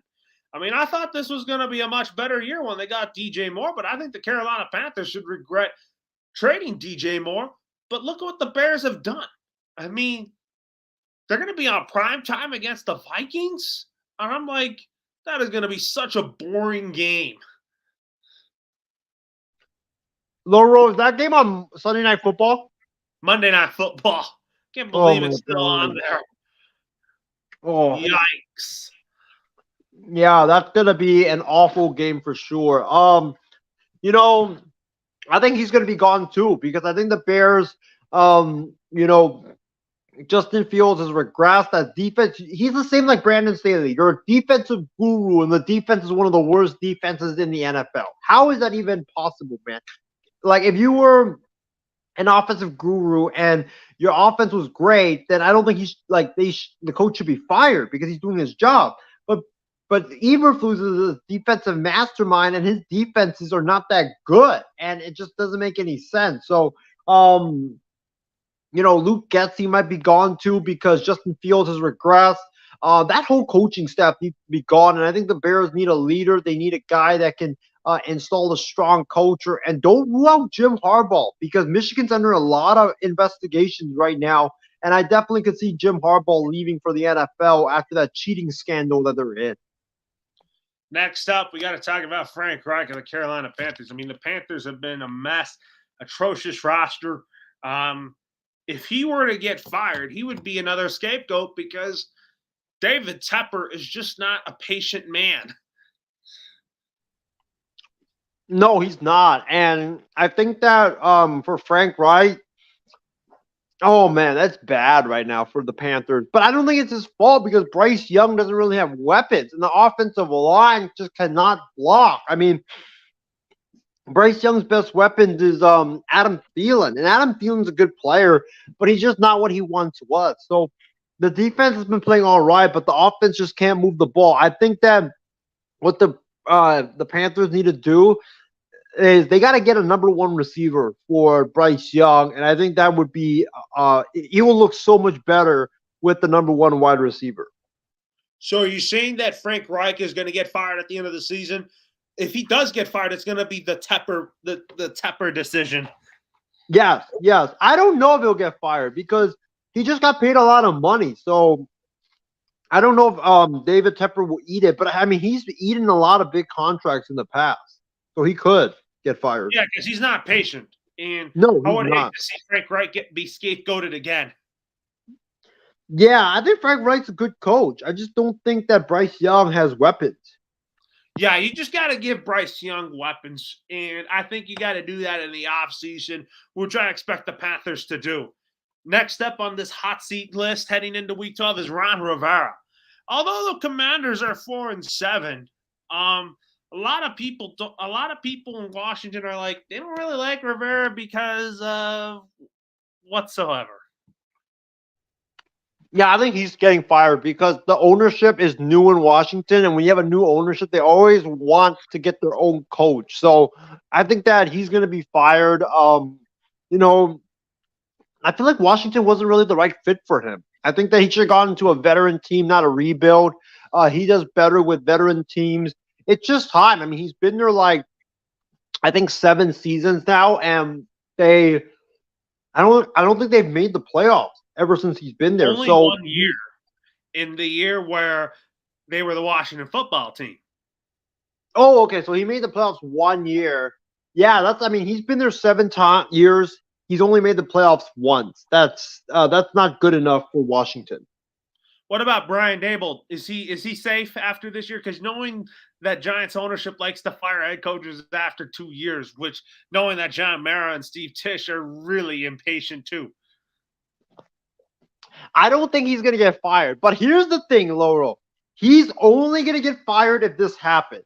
If Bill Belichick is on the market, if Bill Belichick gets fired from the Patriots, I think Bill Belichick goes to the Giants. Because remember, he started with the Giants. He's always said that he has great love for the Giants organization. And he was very sad that the Giants didn't hire him to replace or to be the head coach after Bill Parcells. So I think that for Brian Daboll, I don't think he's going to get fired unless Bill Belichick is on the market. I don't think Brian Daboll is going to get fired, but two more names to talk about here. Let's go to Robert Saleh. The Jets are 4-6 without Aaron Rodgers, but I have a feeling that Robert Saleh is going to approach Woody Johnson and say, hey, I didn't have a full year with Aaron Rodgers. Please give me one more chance. I don't think he should get fired. I mean, the defense is dominating. You don't have a quarterback. Zach Wilson does not look good at all. Aaron Rodgers, I think, would have made this offense look so much better and so much smoother than it is. And if they had a quarterback to throw Garrett Wilson the ball or throw other guys the ball and Dalvin Cook gets more running lanes, I think the Jets would actually be not only a playoff team, but an AFC East contending team right now. So I don't think it's his fault. I mean, the defense is playing really good football. And I think the Jets, Robert Saleh has shown some really good leadership skills. And wait till Aaron Rodgers comes back. Because if Aaron Rodgers comes back, then you can judge Robert Saleh. Yes, but I would say Robert Saleh will get another year with the Jets. I agree. I think he gets another year as well. Well, we got to talk about Mike Vrabel. The Titans are 3-7. I have a feeling that Mike Vrabel is going to have to be scapegoated, even though this 3-7 record is not really is his fault. But I do think that he's going to have to be the fall guy and take the blame for this. I think he does because I mean you're 3-7. New GM comes in, Rand Carton. He wants his own coach. I think he's gonna end up taking the fall. And Loro, don't be shocked if he ends up in New England being the head coach of the Patriots because Robert Kraft reportedly really wants him, and that's his home run hire to replace Bill Belichick. And if Mike Vrabel's on the market, I think that Robert Kraft, he's going to fire Belichick in an instant and hire Mike Vrabel. I would honestly love Mike Vrabel as the New England Patriots head coach because he knows the organization. He will be on the same page as Robert Kraft. I could see him work really well with Mac Jones, and he's going to have great perspectives on how to make the offense better and make the defense better because Mike Vrabel has played on both sides of the ball in New England. Yeah, he has. And I think that Mike Vrabel, I think he would be a good fit for the Patriots. And I think he would be like that great successor to Bill Belichick, even better than Gerard Mayo, because I feel like with Vrabel, you get a proven coach who has experience being a head coach and is one of the great head coaches in the NFL. So if Mike Vrabel becomes available, I think the Patriots should definitely pounce on that. My prediction is if Mike Vrabel is the head coach of the Patriots, he retains Bill O'Brien as offensive coordinator. And I think he also promotes Gerard Mayo to be defensive coordinator. I could see that. I could see because of his familiarity with Bill O'Brien and with Gerard Mayo having played alongside him. So, yeah, I could see that. No, you were saying that the reason why I say Bill O'Brien is because he worked with Bill O'Brien in Houston. And I feel like that assuming Mike Vrabel's the head coach of the Patriots, I think he's going to retain Bill O'Brien. I agree. I think he's going to retain Bill O'Brien as well because I don't feel like it's like fair on Bill O'Brien this year because he didn't have any weapons. I mean, the Patriots don't have weapons because Bill Belichick doesn't want to spend money on weapons. I mean, he didn't want to spend money on DeAndre Hopkins. He didn't want to spend money to get Dalvin Cook. The Patriots just don't have any weapons. I don't think it's really the quarterback's fault. I just think it's no weapons, and Bill is just stubborn right now. And I think that it's time for a new voice in New England. Yeah, you're right about that. But could you say Sean McDermott is saving Buffalo? If the Bills miss the playoffs, I think Sean McDermott is gone because you can't have all that talent and not make the playoffs. So if they miss the playoffs, I think he's going to be gone. Then you have an interesting question, Laurel, because what if McDermott's on the market too and Vrabel's on the market? Do you part ways with Belichick at that point? Because you're going to have some really good quality coaches to replace Bill Belichick. So I think if McDermott misses the playoffs, I think that his time in Buffalo is done. No, it's not necessarily that. He's only missed the playoffs once, and he's made the playoffs in consecutive seasons. He has. You're right. I think I don't really think his seat is warmer. I mean, I think Joe Brady is going to come in, and he's done a great job fixing the offense. I think he's going to continue to do a good job fixing the offense, and I think that you're going to see great improvement from Josh Allen moving forward. Did you think the firing of Ken Dorsey was wrong? Because I felt like he got scapegoated. I think he did because he blamed the loss to the Broncos on Ken Dorsey. Ken Dorsey didn't not know how to count to 12. I mean, that's on McDermott. You lost because you couldn't count to 12. And you had that 12 men on the field, which let the Broncos have another shot to kick a field goal. So I think he did get scapegoated, but I think Joe Brady is a better offensive mind than Dorsey, and I think he's going to make the offense even better than Dorsey did. That's what I was trying to make a point here, Isaiah, that I felt like Ken Dorsey got scapegoated. I felt like that he did a great job in Buffalo, and I felt like that Josh Allen really loves Ken Dorsey. Yeah, I think he did a good job too. But I think that game against the Broncos, that was on McDermott. I felt like that That the was not defensive really play. on Dorsey, though. Dorsey just got No, no. scapegoated. The Bills just Yeah, let that was. Dorsey dirty. Yeah, yeah. I agree. Yeah, so next up here on our agenda, we got to talk about the NBA here. First of all, the Los Angeles Lakers lost by 3 points. I mean, that Austin Reeves half court shot didn't count. I felt like that was a really bad call by the officials. I just feel like the Lakers, I mean, they're a good fourth quarter team, but I just feel like although the Lakers are playing pretty good right now, they're off to a decent start. I just want them to play more consistently. Yeah, I mean the Lakers. I don't know. Like they beat up on bad teams and they struggle against good teams. So that just shows you that they're not that great of a team. But Laurel, let me tell you this. This is why they need Zach LaVine because Zach LaVine provides consistency that the D'Angelo Russell doesn't. And D'Angelo Russell, he's a good player, but Zach LaVine is a star, and he would bring that star power and he would bring that firepower that teams have to fear. To be able to have you to have success. So I think that the Lakers, this show, they need to trade for Zach LaVine. With Zach LaVine, you would have won this game by not just you would not have just won this game. You would have won this game by at least 10 points. That's how great LaVine is. And he's better than Russell, and he's also fits better because LeBron needs the ball in his hands. LaVine doesn't. LaVine is a slasher. LaVine is a guy that can shoot really well.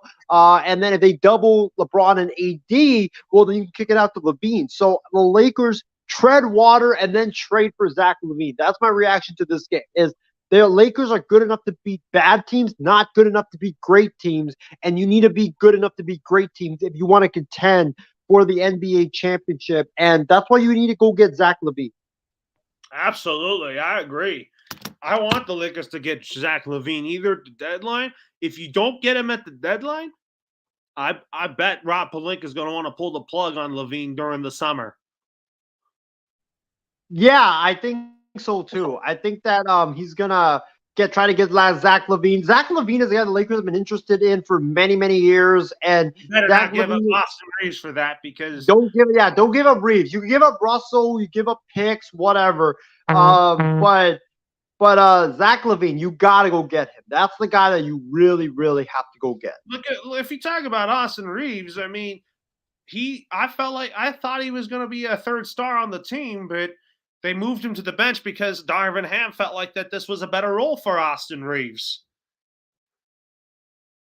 Yeah, and he fits better. He's a point guard. He needs the ball in his hands. When they had Russell and Reeves starting together, it just didn't make any sense because on one hand you had Russell who needs the ball. He's the point guard. He wants to run the offense, and he's not good at playing off the ball. And Reeves is the same thing. Reeves is not good at playing off the ball. Both guys need the ball in his hands. It's like having Steve Nash and Jason Kidd playing in the same starting lineup. It just doesn't make any sense. It's not a good fit. So that's why I think Reeves being on the bench, it's definitely helped him, and also it's a better fit with Reeves and Russell separated from playing together. I love what Darvin Ham did, and that shot I felt like should have counted tonight, but I mean it just goes to show you Zach LaVine has to be a Laker.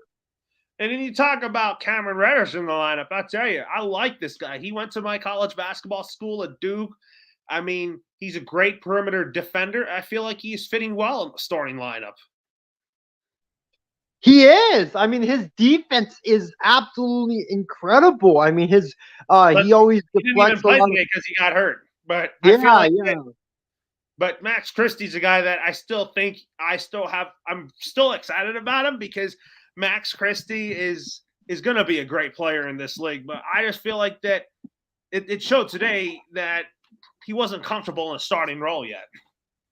No, he wasn't comfortable in the starting role, and his defense needs a lot of work because the Mavs kept hunting him on defense, and he just could not keep up with Luka and Kyrie Irving and all the stars that they had on Dallas. So I mean, he was getting roasted by Dante Exum as well. So he definitely needs a lot of work on his defense. But I mean, the Lakers, I think they'll be fine. They just need to stay at 500 until the trade deadline.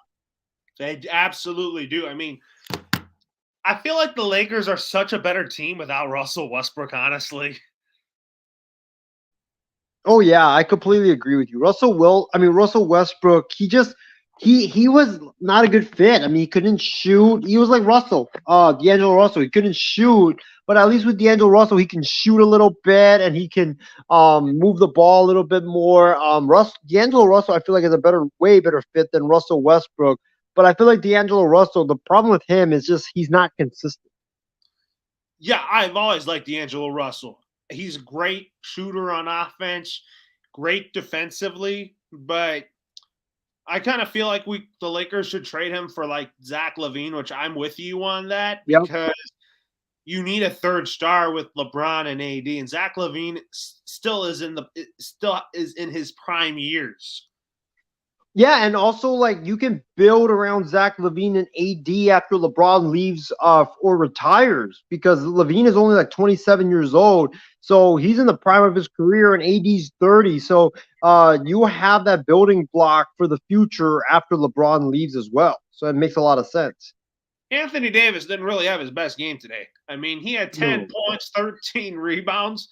I mean, it's good to have double doubles, but I felt like that his point total could have been a lot higher today. I mean, what the Lakers didn't even do today against the Dallas Mavericks, they couldn't even stop Luka Doncic or Kyrie Irving. They just shot the balls. They just shot the three without them getting stopped. AD should be ashamed of himself because you can't, bro. The Mavericks are not really that good in the paint, and you only had 10 points. That's it. Like, Anthony Davis should have taken over that game, drove to the rim, drove into fouls, get fouls, and just called for alley oops because the Mavs just can't contend with that. And for him to only get 10 points, he can't do that. Every time the Lakers lose, AD only has like 15 points, 10 points, 17 points. He has like a measly performance. They need a dominant AD. They can get a dominant AD from start to finish. The Lakers would be such an even better team than they are right now. So AD's got to play better. I think that, yeah, I know he's not healthy, but he's got to dominate. He's one of the best big men in the NBA, and he's got to play like it. He definitely has to play like it, but I thought this post-game huddle, post-game reunion with Kyrie Irving and LeBron James, that was nice. I thought it was nice, and I still think that they're still good friends to this day. Yeah, I think so too. I think that that's why Kyrie wanted to be a Laker before he got traded to the Cavs is because of LeBron. And I think LeBron and Kyrie have definitely mended the fences, and they're definitely really close friends. Anyways, now we're going to talk about the Celtics and Bucks. I mean, man, two powerhouses in the East.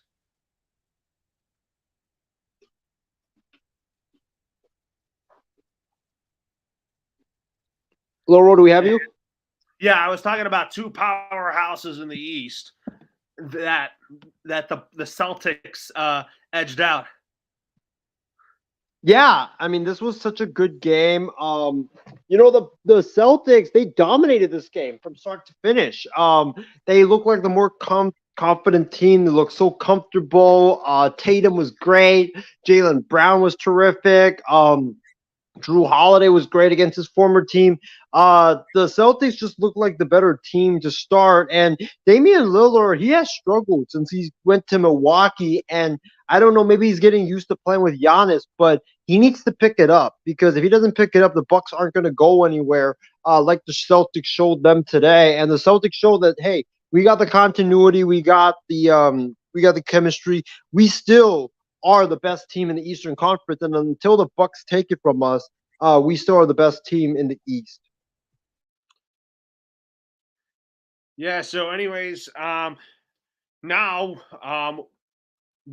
gonna get to our favorite. I mean, let's talk about a little bit about the NBA here. I mean, you talk about the Lakers next game; they're taking on the Cleveland Cavaliers.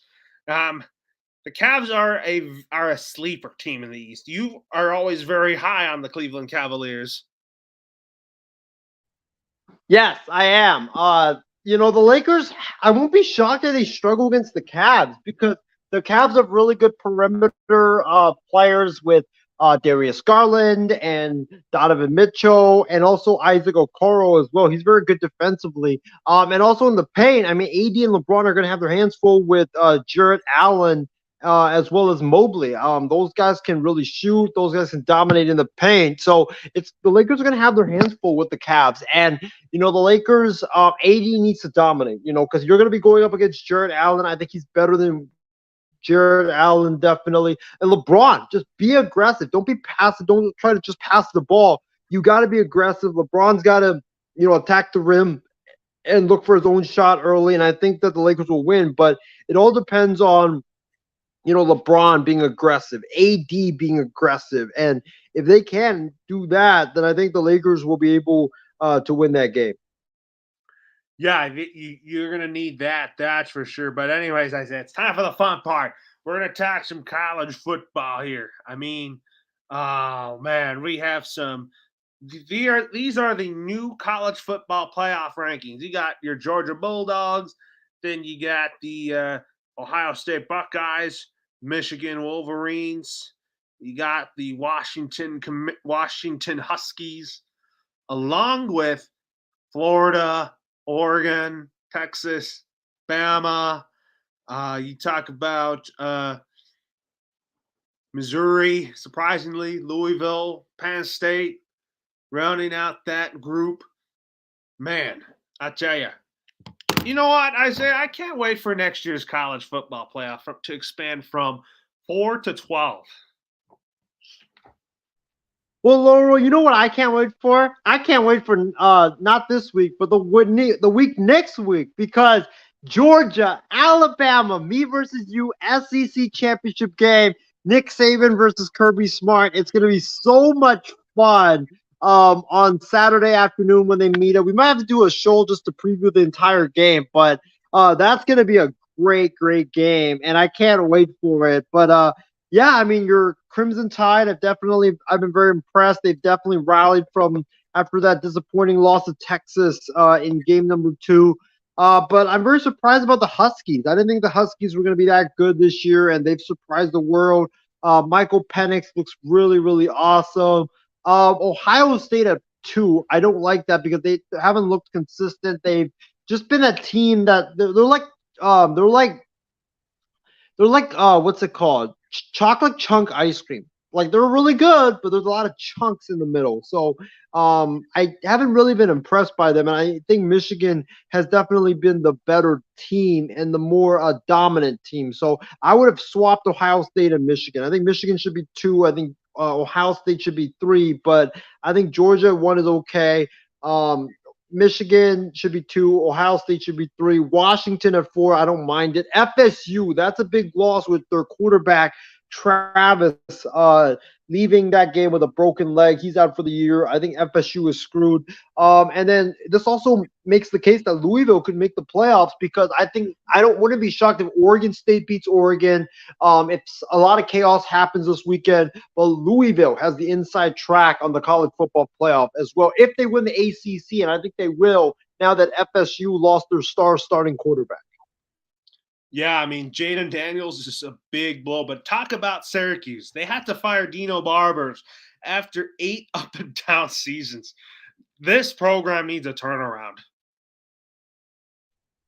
Low roll, Syracuse the last 2 years started 4-0, and they've lost 5 straight games in back-to-back seasons. Last year they started 4-0. They finished the year 5-7. They lost 5 straight games. They won, I think, one game in their final 7 games. They've choked. And this year, same thing. They started off hot, 4-0, and now they might not even make a bowl game. So Dino Babers, listen, he's a decent coach, but you can't be starting off hot and losing so many games in a row to not get fired. And I think that you're right. They need to turn around. They need an offensive-minded coach, because their offense hasn't been good for a long time. They've been very predictable on offense. I think Syracuse needs to go hire a modern offensive coach to help them. And I'm not surprised Babers got fired because he's been on the hot seat for several years now, and I think it was just a matter of time until he got fired. Yeah, it was about time for Dino Barbers to get fired here. But now let's talk about the pigskin pick'em. I mean, Ole Miss is visiting the Mississippi State Bulldogs in the Egg Bowl. First Egg Bowl without Mike Leach. The Mississippi State Bulldogs have dismissed Zach. Say the name again. Arnett. Zach Arnett. I felt like that he got scapegoated there, but I'm going to go with my guy Lane Kiffin and Ole Miss to beat Mississippi State in the annual Egg Bowl. I think this is going to be a really good game. I mean, last year it was a great game. It went down to the wire. I'm going to go with the upset. Give me Will Rogers and Mississippi State at home. Will Rogers is healthy now. He is back, and he's going to be slinging that pigskin all over the football field. Ole Miss defense is not that good. I think Will Rogers goes off in this game for like more than 300 yards passing and 6 touchdowns. I think it's going to be a shootout between these two high-powered offenses. Give me Mississippi State to win it 48-45. Oh, can you say that again, please? Yeah, give me Mississippi State to win the game 48-45. It's going to be a shootout because these two teams really good on offense, not good on defense at all. Anyways, now let's talk about the Iron Bowl. Hugh Freeze is coaching in his first Iron Bowl against Nick Saban. I'm picking my Tide to beat the Auburn Tigers. Oh, this is going to be another good game. You know, I'm going to pick Alabama. I think Alabama's the stronger team. I think that Milroe has done really good running the football.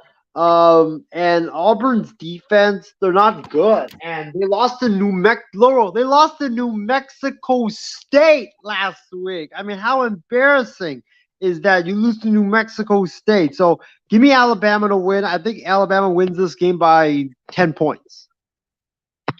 Now we talk about Florida State and Florida, the Sunshine State Showdown. I'm picking the Seminoles to win. I mean, Florida is just I think Florida Gators just need a new head coach, I'll tell you.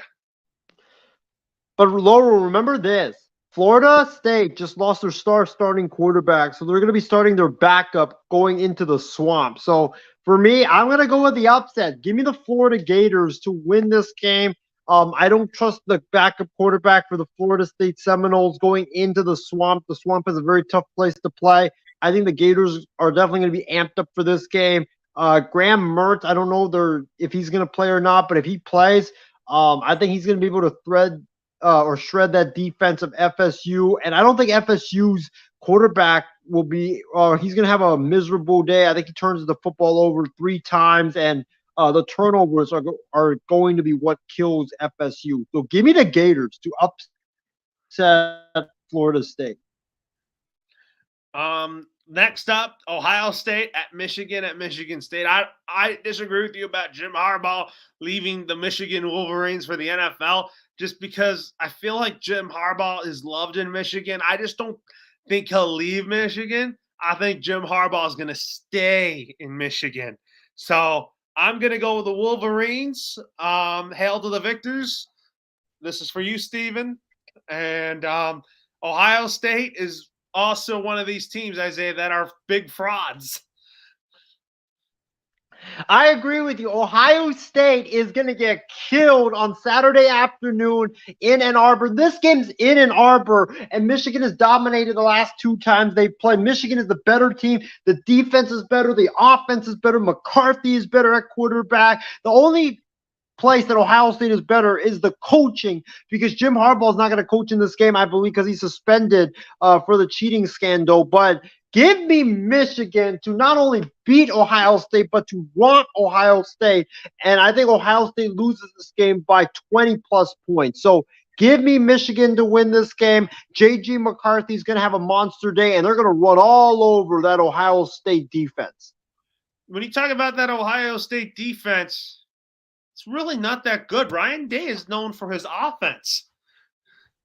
He is, and Ohio State hasn't really faced a great offense yet in the Big Ten. So they haven't really had to show up and be under pressure. So this is the first time they're facing a great offense. And Michigan's a great offense with J.J. McCarthy and Blake Corum and Donovan Edwards and all those backs out there. I think Blake Corum, who missed last year's game, I think he's going to have a great day.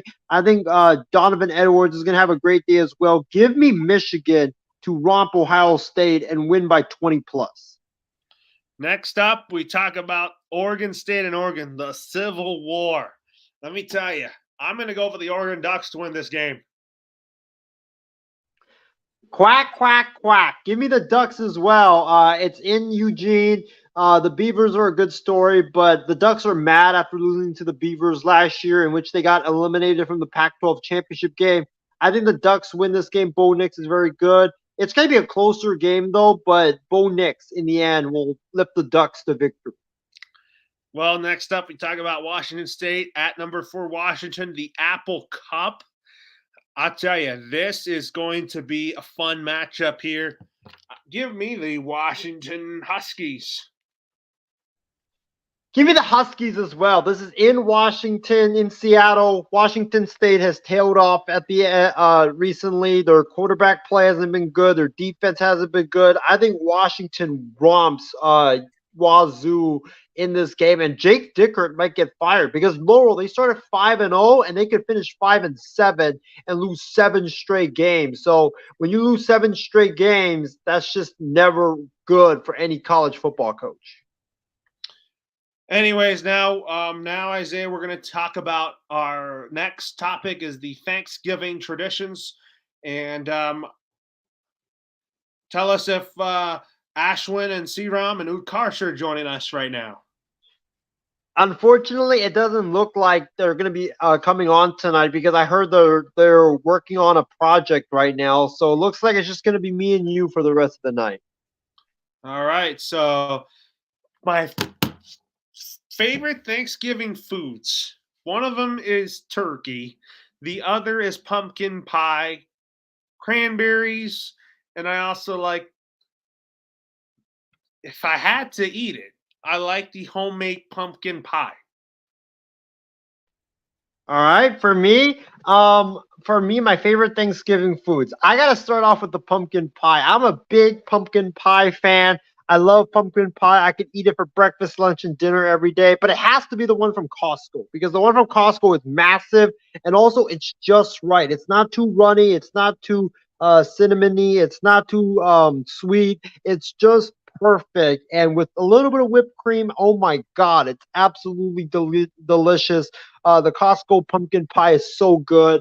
That's one of my favorite Thanksgiving dishes ever. The stuffing is another one. I love stuffing. Huge fan of it. Turkey. I've had some really good turkey the last few years. Hasn't been dry. It's been pretty juicy. So I've kind of like started to love turkey now. But I also would say my other like favorite Thanksgiving dishes, it's got to be the mashed potatoes. Mashed potatoes, nice and buttery, garlicky. Put some gravy in there with the turkey. So good. So those are my favorite Thanksgiving dishes. Yeah, and then anyways, what's next on the item, Isaiah? Yeah, the last topic we have for tonight before we go into final thoughts, since it's Thanksgiving, we're going to be, going into the things that we're thankful for now. Yeah, so what I'm thankful for is my family, the job I have with Valley Sports Telegram. I'm very thankful to those people that have given me this opportunity to write for them, cover games. Also thankful for the home that I live in, the friends I have, and I'm just thankful that they've made me who I am today. I know, Isaiah, you have a lot to say on that. Yeah, I want to say pretty much the same thing. Thankful for my family and the love and support they give me. Thankful for my job with Alaska Airlines. Like, even though the schedule is very, very tough, but I mean, I get to work for Alaska freaking Airlines. I mean, it blows my mind all the time. And, I think I was destined to work there because I think I told someone this earlier that, I have been on every airline except Alaska Airlines. Never been on Alaska Airlines, and now I work for Alaska Airlines, and it's just like, wow, man, I can't believe I work for Alaska Airlines, and I get to be with that airline. My first time riding it was my trip to Seattle, and it was just so crazy. Like, wow, man, I can't believe I actually work for Alaska Airlines now and get to be part of that Eskimo logo on our tail, and I get to fly everywhere too. I remember I've flown to Hawaii, Boise, New Mexico, New York, a ton of places, Seattle a bunch of times. So it's been so much fun. I get to help people out and put a smile on people's faces is always great. So that, and I'm thankful for the Niners. I mean, I've been a huge fan of Brock Purdy, and not just the Niners, but Brock Purdy. Brock Purdy is a guy that I saw play at Iowa State, and I was extremely impressed by him. And I was one of the first to say, like, man, this kid, just watch out for him. He's going to be a really, really good quarterback someday. And when the Niners drafted him, I was like, oh my God, I can't believe the Niners actually got him, because he was one of my favorite quarterbacks in college. And I know a lot of people doubted him in the beginning. A lot of people doubted him in college. A lot of people doubted him in the draft. But I kept my faith in him, and I knew that it was going to pay off. And, I mean, he's paid off, and he's now my Niners franchise quarterback. And, I feel like I'm living the dream, getting to watch him play every game, and getting to watch Kyle Shanahan coach Brock Purdy every game. Like, I feel like I'm just living the dream every time. And definitely thankful for my friends. Got some really good friends. Can't thank them enough. And also, I want to thank this network. Everybody in this network, Yallll, you, Ben, Steven, Furman, everybody else. Like, it's so much fun to talk sports with you guys every show, and just to do shows with you guys. Like, I mean, it's just so much fun. Like, I always look forward, even though I'm super tired after work or whatever. Like, I look forward to doing shows all the time with you guys. So yeah, definitely thankful to the network, and thankful to our fans too for always watching our stuff and liking our stuff and commenting on Facebook, YouTube, Twitter. I mean, our watch parties that we did, and Yallll, I hope you are able to join us for one of our watch parties in the future. But our watch parties generated a lot of viewers, a lot of comments. Like, it was just such a great thing that we did. Absolutely, Mike. My final thoughts is that I hope everybody here has a happy and healthy Thanksgiving, and eat a lot of turkey. Enjoy your families, and just enjoy every single moment of it. Yeah, my final thoughts. Thank you to all of our viewers for tuning in. Thank you to Edward. Edward, hope you have a happy Thanksgiving tomorrow. Thanks to Ben for jumping on and coming on tonight's program. It was such a fun program tonight. But happy Thanksgiving to everybody. Enjoy Thanksgiving with your family and your friends. I know I will eat a lot of turkey, eat a lot of mashed potatoes, green bean casserole, mac and cheese, stuffing, mashed potatoes, pumpkin pie, all that good stuff. And also, I mean, we got the Macy's Thanksgiving Day Parade tomorrow to start it off. Then we got, football with the Packers and Lions. Then we got the Commanders, the Cowboys, and then we have Niners Seahawks, that massive showdown. And you have the Egg Bowl tomorrow as well. So it's going to be so much fun. And also a lot of great family time as well. So it's going to be so much fun. I can't wait for that. And also, make sure you guys tune in. We're going to have Kicking It with Cruz on Friday. I think, Yallll, you're going to try to be a part of that show on Friday with Ben and me. So we'll see. We're going to have that show. We're going to make our picks then. And I think also, if I'm not mistaken, we're going to have a Christmas special later on in December. So make sure you guys stay tuned for that. And also, we're going to have, I believe, Extra Point coming back. We haven't done it in a while, but we're going to try to do Extra Point next week, sometime next week. Yeah, anyway, so we'll leave you with that. Isaiah, get on the intro, outro. All right. Happy Thanksgiving, everybody. Hope you guys have a great Thanksgiving. Turkey time, turkey time. Turkey time, turkey time. Turkey time, turkey time. Turkey time, turkey time. Gobble, gobble, gobble, gobble, gobble, gobble, stop. Gobble, gobble, gobble, gobble, gobble, gobble, stop.